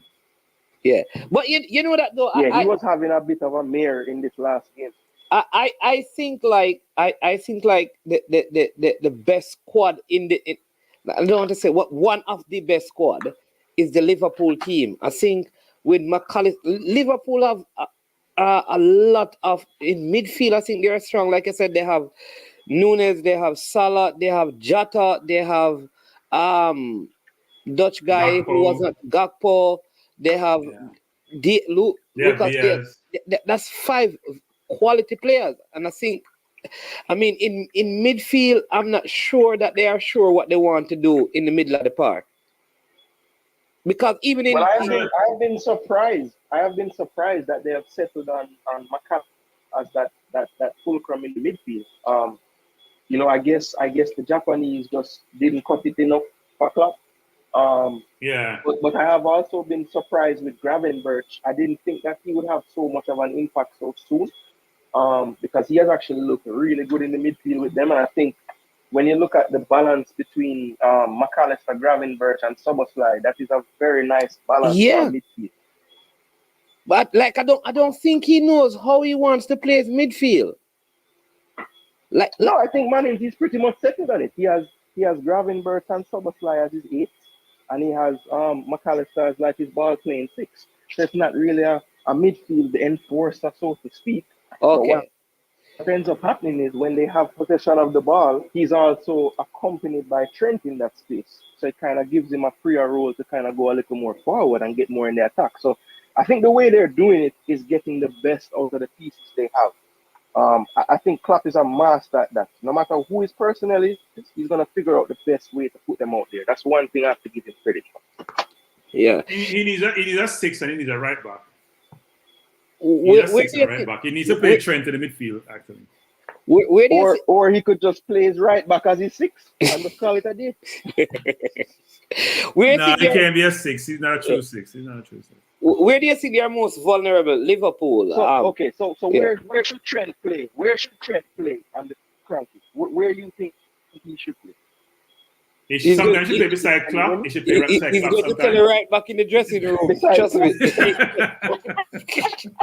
He doesn't like Trent. He's going to tell you right back in the dressing room. No. I like Trent in an inverted. I don't like Trent as my right back. I cannot see Trent as a right back. He can't defend. Guys, don't you see that? When they played... But Zinchenko can't defend. But Zinchenko can't defend, Cranky. I know. We all agree with that. That's a problem for us. You see Trent Salah, when they scored against us last year, when they draw 2-2. Well, how do you think they came back in the game? But you want Zinchenko to start. When we're playing against a soft team, not when we're playing against a better team, we put Tommy Asu out there. Right? When we play against a tougher team, we put Tommy Asu at the left back. When you play against a team that you need to penetrate, they're playing low block, you put Zinchenko. That's how you do it. No, but Liverpool has a good team. A lot better defensively this season so far, but maybe I'm jumping the gun there. I don't know. Liverpool, how many goals have they conceded? I mean, 11. So they're not doing bad. Arsenal 10, Liverpool are the next best. Yeah, Liverpool the second best defensive record, far, I believe. Yeah. I think Liverpool need to get somebody. Matip playing out there along with what's the other kid's name? At the cover for Trent, but you need your 6 to help cover for Trent also. That's not what McAllister does. McAllister don't have the range to cover off for his right back. I don't think he has the range to do that. So they're going to be challenging Trent out there because yesterday I was watching the game. I was just laughing. Like, you don't have to beat Trent. You just look up in the sky and Trent run past you, and he's running outside when the man is going inside. Most right back try to shuffle them onto the baseline to the line, be a defender. Trent is just allowing him to go inside all game. Even Aki went by him and Matip on one play. Is that how they score? They go. Didn't Aki go between he and Matip at one point? Trent can't defend. And I saw a stat that he was dribbled past the most of any player in the last 20 years in the Premier League. That's 7 times. And if you talk to Demo, he's the best right back. He's a brilliant defender. If you talk to Demo, he's a brilliant defender. Whoa. That's an important stat. Look at that stat today. It says dribble past more any other player. I'm not surprised, by the way, but I have to look it up to make sure I can authenticate that stat because I want to give it to Demo so he can hold on to it and because it was and you can check it. It was 7 times. I saw it on a post. It was 7 times he was dribble pass, which was the most by any one player getting dribble pass in the Premier League era. So, all right. What I want to ask, let me ask you this, Jason. Doku, the Manchester United winger. I asked myself this question: How didn't I didn't hear any other team in the Premier League link to this player? He comes to Manchester City, the champions, and this guy looks like he was made for the Premier League. Is it their scouting network or is it Pep that has made him look this good? I have said this for years, right? Man City has always been getting up because everybody say they buy the league. But my whole thing is Man City, more than any other team in the past 10 years, unearthed more gems than any other team. And they constantly do this, where they buy players and you're saying, damn, why my team didn't look at this player? So it doesn't matter how much money you have. You still have to have the scouting network that, one, makes sense for your club, right? Because literally Doku is the replacement for Sterling, who they don't have anymore. They needed a direct winger, and they literally found him, and he's the perfect fit. So I think it's twofold. It's their marketing and their scouting network, and it's also not being afraid to take a chance. Guys, Doku, he was a known commodity. Developed by He was no, he's a on. known commodity. No. I think Liverpool wanted him. I think West Ham tried to buy him. He wasn't enough. He was a known commodity. Really? Yes. And at one point, he rejected a Premier League team before he went to He France because he was ready. West Ham tried to buy him at one point, I think, in April, whatever it was. Doku is Go a ahead, player that's on the radar for me. I don't know if Doku is the best example, but there are many other examples over the years that we've seen from City buying. Yeah, even Alvarez. Alvarez wasn't Alvarez is an ex-player was coming even this. right. Alvarez, he has come. It wasn't like the same thing.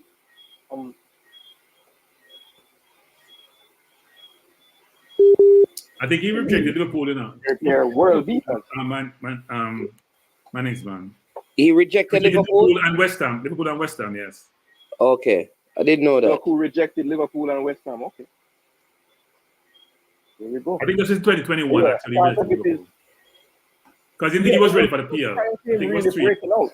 But I think he's a full-time Belgian international now for like the last year. So I mean, you know, it's not like they took a chance on him. He definitely is a great player.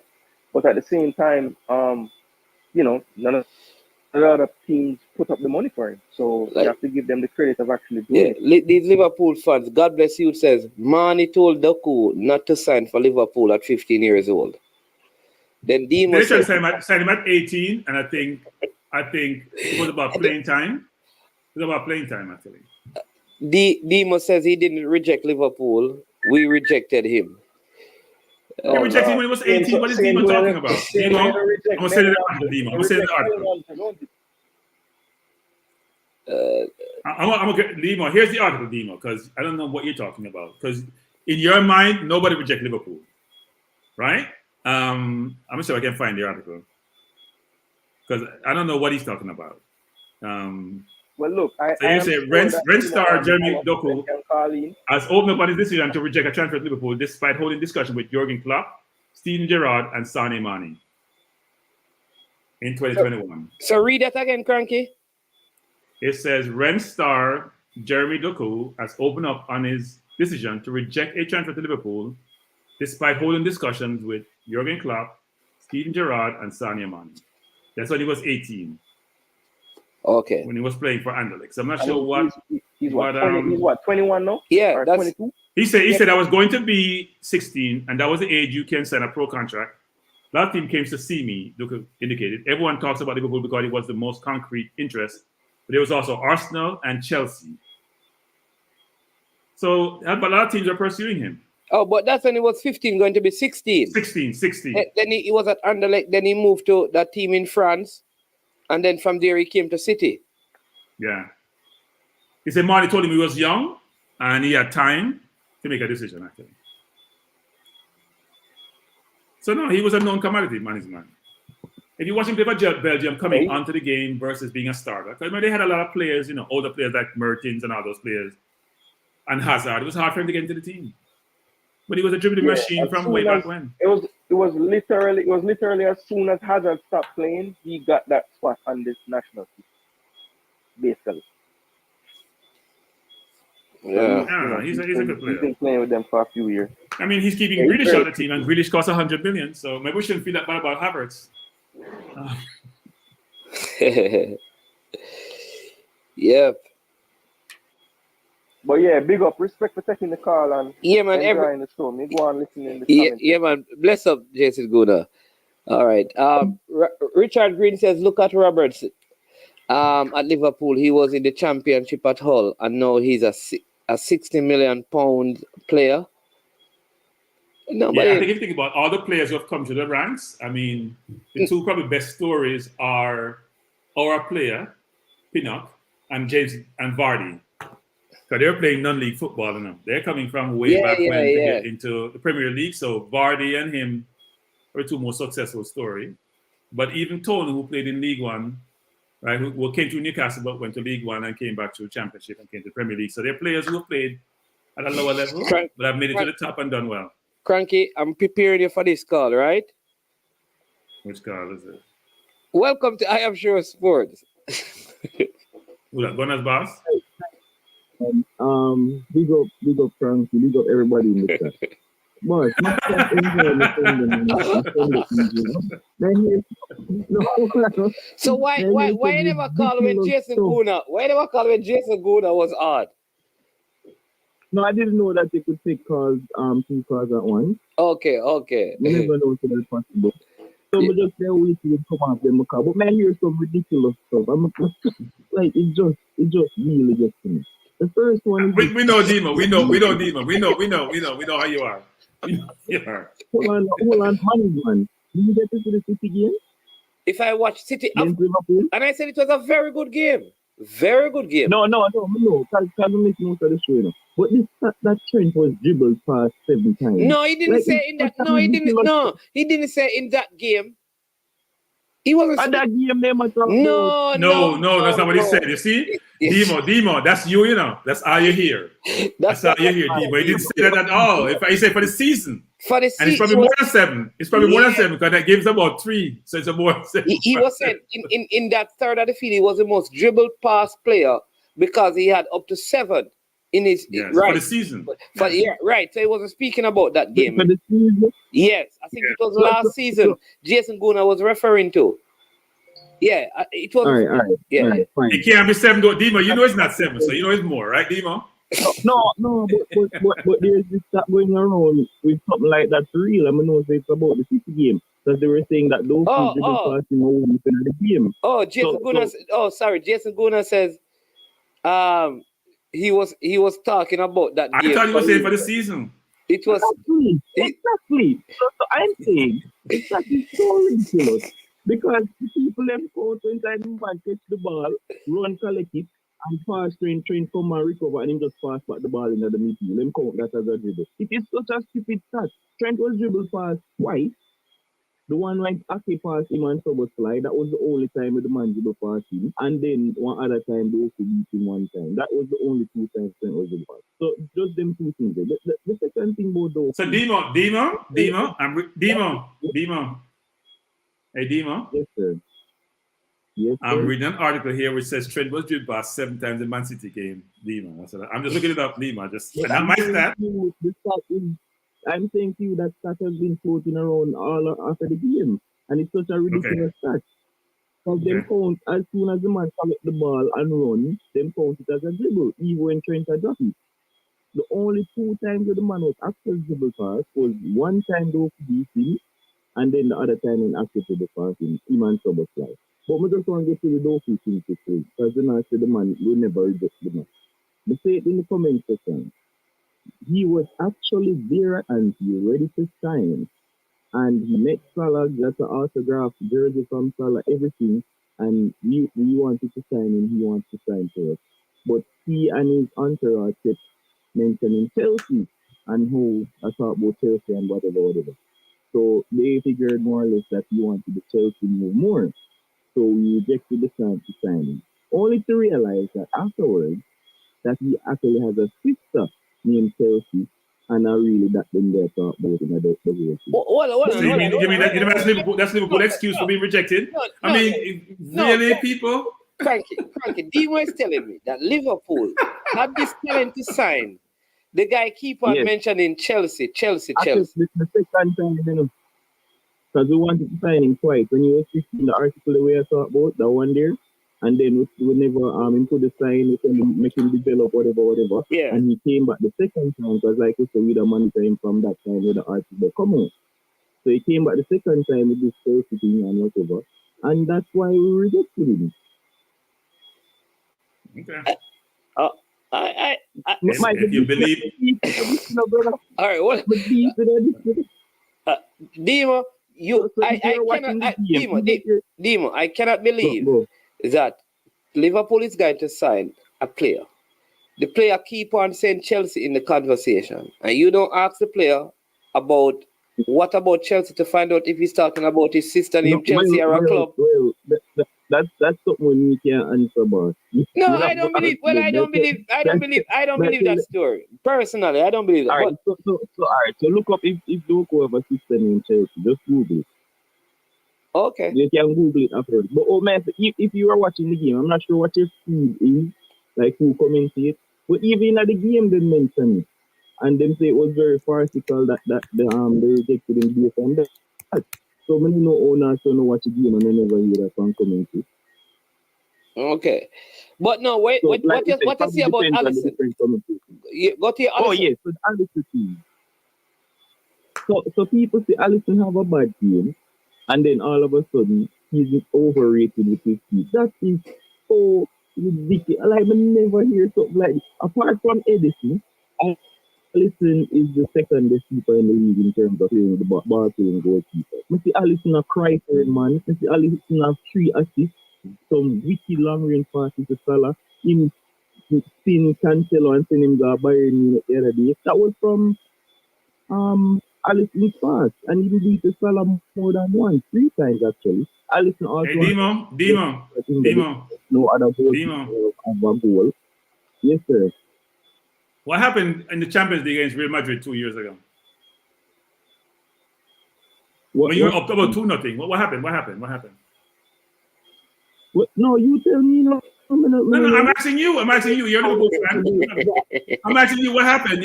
You have a lot of answers for everything. You know Chelsea and Duku sister. You know everything. What happened against Real Madrid 2 years ago? When you were up 2-0, what happened? I'm not sure what answering that isolated game is going to prove.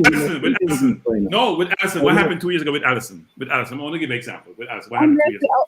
I don't remember. I don't know what happened. Of course not. You have a photograph. Remember 15 years ago with Duku or 6 years ago with Duku.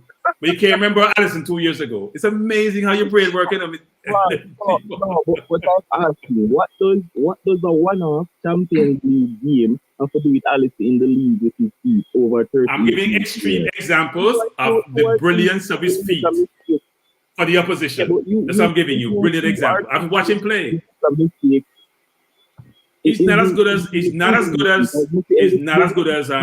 Manu keeper with his feet, and he's not as good as Manu for keeping his feet. No, he's not.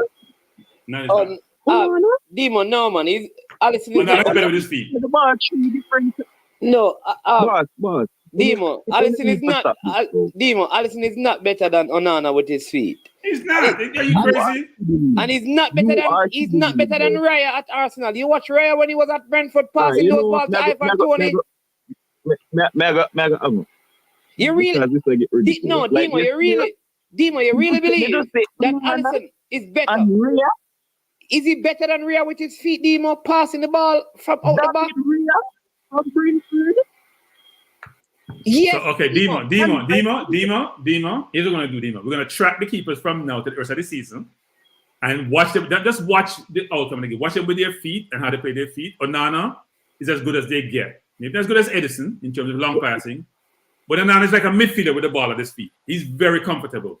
He's never rushed. No, he's decent. He's decent with the ball at his feet. He's very good with his feet. You mentioned his mistake.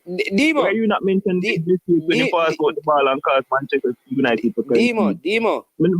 That was with his feet and he passed the ball straight to the opposition. Demo. Allison. What did Allison do yesterday? What else did he do on Saturday? Demo, I'll give you this. If you ask me who is the best keeper in the league, I'll tell you Allison. But hold on. No, if you want to say he's the best keeper in the world, Demo, I would give you that. But to say that he's better than Onana and Raya with the feet I cannot agree with you. Man, I guarantee you that because Raya reached Arsenal, why I said it no. No, but I was saying that from Brentford. Brentford in the championship, Demo, he has been doing these things. From Brentford was in the championship. This guy was good with his feet. Man is fine. Listen to me, man. Listen to me. You're not comparing Raya with himself. You're comparing Raya to Allison. And I am saying to you, Allison in the Premier League for Liverpool has been clear ahead of Raya in the league with his feet in terms of using the ball. It's not even close. No, Demo, I can't agree. Even Onana, oh my God, from Onana was playing in the Netherlands. I can't believe it, Demo. All right. So may I say to you now, you see, You know one of the reasons why Onana didn't go to the World Cup? No, why? Because he banned to Cameroon or something like that. Why? Because of the whole feet. Because they felt like because he was so good with his feet, he would come out and play with his feet, and they didn't want that. That's part of the reason. And you didn't know that. What is bad? Oh, jeez. What is bad? You didn't know that. You didn't know that. You didn't know that. I did not. I did not. No, Demo, he's better than Alisson. Onana is decent with the ball. No, Demo. But you know. So Edis is elite. Zin, Edis actually is really good with the ball. But him also make mistakes. Wait, is he better than Alisson with his feet? Oh, Edison? Yeah. Yes. Okay. Yes. Of course. That everybody know that. And then you have Alisson. And then right after that, you can pick anybody else. You can pick Steele from Brighton. He's decent. And you mentioned name Raya. I think Pickford is probably better than Raya as well. Like me know Raya gets Demo. Listen. Here's what you use. Alisson have an assist because Alisson ping a ball. No. I just do that in there. Let me tell you when I talk about good with your feet. That when a defender play the ball to you and you're under pressure, you play it to your right side is centre back. And then he comes under pressure, he plays it to you. You play it to your CDM and then knock it back to you. I don't see Alisson doing that. Under pressure. All right, you probably need to watch more Liverpool. Tell me a game that I can go and watch Alisson doing that. No, you just have to go on any Liverpool game. You can go on the Man City game. I am saying what is fooling you is Alisson's ability to ping those balls long. That's what is fooling you. But when it comes on to playing the ball in the back line, listen, Raya have some passes, Demo, that he plays down the middle of the field to his CDM and those things. I don't see Alisson doing those things. I don't see Alisson taking the ball from Van Dijk and turning it and playing it. Man, and Demo, I have to leave you. I have to run because it's getting to that time of evening. But I would say this, Demo, I love your impartiality when it comes to Liverpool.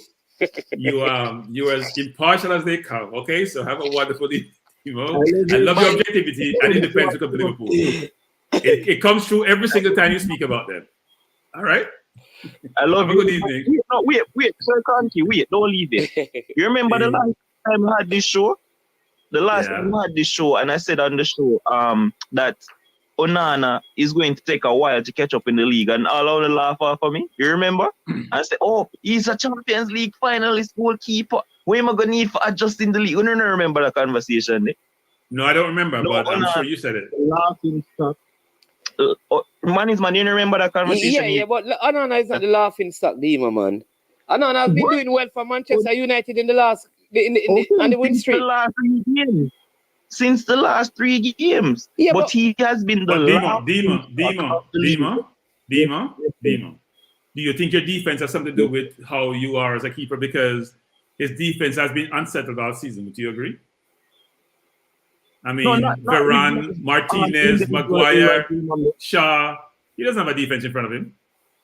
And his CDM position is all over the place. Listen, the defense did not allow Onana to come and pump down the Wolfsman that wasn't a penalty. No. It wasn't the cause of him. They didn't do what he accused me of. They didn't do what he accused me of with Addison 2 years ago. They didn't do what he accused me of. Call out specific examples. What he accused me of. Like all mercy. Just remember that I'm mostly right on these things, all right? So now just go watch some Alisson clips and then it will help you. All right? Hey, Dimo, you know how many games Alisson has played with Van Dijk and Matip and Trent Alexander and Don't mention Trent. And Robertson around there. Don't mention Trent. To be fair, how many games Onana has played with the same 4 centre backs? Or four defenders. No. Yeah, but that now affect his own individual mistakes. Oh, of course, Dima. That's like that's like saying Leon Bailey is not doing well as well with Aston Villa like him play a Jamaica. Leon Bailey make individual mistakes. Can't pass the ball to him. No. What we can use Leon Bailey because Leon has played enough games with the same set of players. Onana has not. Two different cases. No, but yeah, missed the point. I'm talking about individual mistakes. But some of those individual mistakes are because one, it could be he doesn't trust to play the ball to them. They don't play it to him because they're not used to him the way they're supposed to play it to him. So what caused him to come and thump on the man? Maybe when he called, the defenders did not respond because he's not used to play all of those things. What caused Demon? And him dropping. He wanna pick out every. No. Demon. I have a question for you. Yes. What caused Al to pass the ball to the wrong shirt yesterday to cause that goal against your team? He was very off yesterday. He was horrible. Okay, so Demo, he did make a couple of the big question the people are asking is this: you have disappeared from the time you have not been leading the fantasy league. What position are you on it now? Disappeared up to last week. I was sick. Why? I don't understand. I don't know what position I'm in right now. Guys, I have to leave you. Dima, as I said, Dima, I love your objectivity when it comes to Liverpool. You're a wonderful objective you are. My hope is that you maintain that loyal fan you are. All right? Have a good evening. Man is man. Thanks for having me. Yeah, bless the yeah. But man is man, where you mean? Like, where you mean disappear? We're not going to talk about fantasy league. All right, where are you? No, man, just tell us where you are on the fantasy league. No, I'm not sure. I'm not sure where I am right now. The league not done match up with tomorrow. No, man. All right. The last.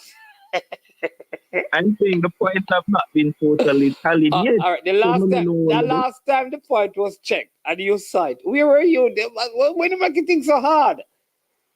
Man is man. I tell you, this week I am not safe. I don't understand why it's so difficult. The league not finished. My only taking everything. So tomorrow evening, you will know. Yes, tomorrow. All right. Yeah, tomorrow we're gonna talk about. All right. You hear that, Jason? Yeah, I understand. So how Jason gonna know that you're in fifth? No, I was in last week. So I don't know if my death is now, because we'll probably get a red arrow.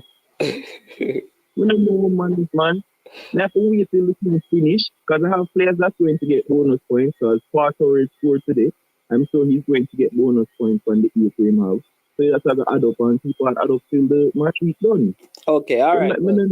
So tomorrow we'll talk about the fantasy league. Man, I understand. I'm going to win that easily.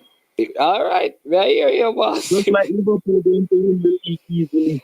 We're going to talk about that tomorrow when all the game finish, but Liverpool winning league. But all right. Yeah, man. All right then.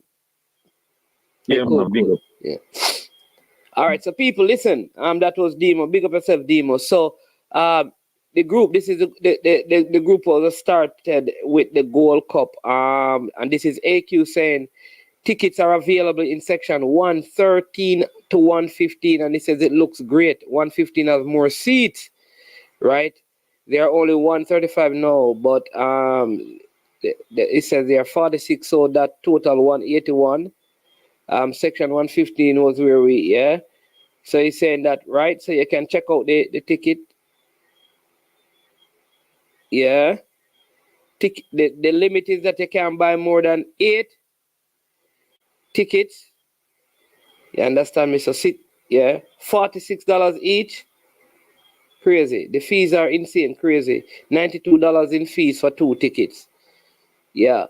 So that's 46 plus 46. So if any of you want to connect with that group, you can let me know. One of our subscribers, faithful subscribers, his mother has been ailing for a while and she passed today. So condolences to Christopher Wright and his family. Understand the man from out of Manchester, New Green.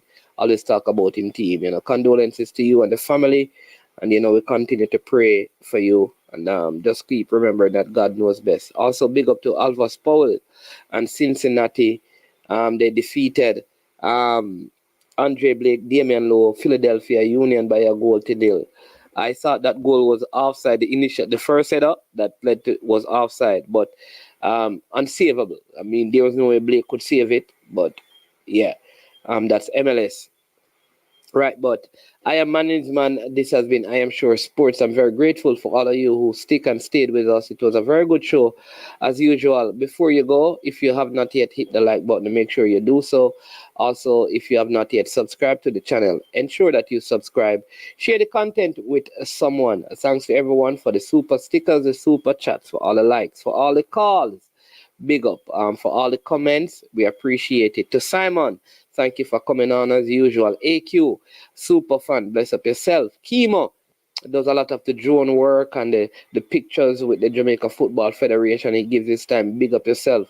Stan Cranky, blessings every time. Always appreciate you coming on and being a part of this. Yes, Santini 876, there will be a show tomorrow. We have some information that we need to share with you. And we're going to have a couple of interviews this week. We have some reggae boys that will be interviewing, and also some other players that play in MLS from other nations, and one player that plays in Europe. So we'll be having some of them on this week, beginning on Tuesday. So we'll have all of that. But tomorrow will be a super show. Join us for that. So I am Management. This has been I Am Sure Sports. And as usual, when it gets to this point of the show, we say we are over. And we are OUT out of here. Yo, watch about dog, SK New Air this. The body out there, Sniper King I represent for I Am Sure Sports. You get to me, I say, when you want the latest news and sports and updates and all of that, check out I Am Sure Sports. You know the thing goes in. Remember, cover the whole island. Remember Kingston, Westmoreland, Galchester, Ocho-Race, Galtigo Bay. Everywhere. I Am Sure Sports. Check it out for the latest news and latest updates. Sniper King I represent. Where them feel like? Ha, yeah. Someone on for the food from we young, from we day, you need height. I Am Sure Sports. Yeah, dog.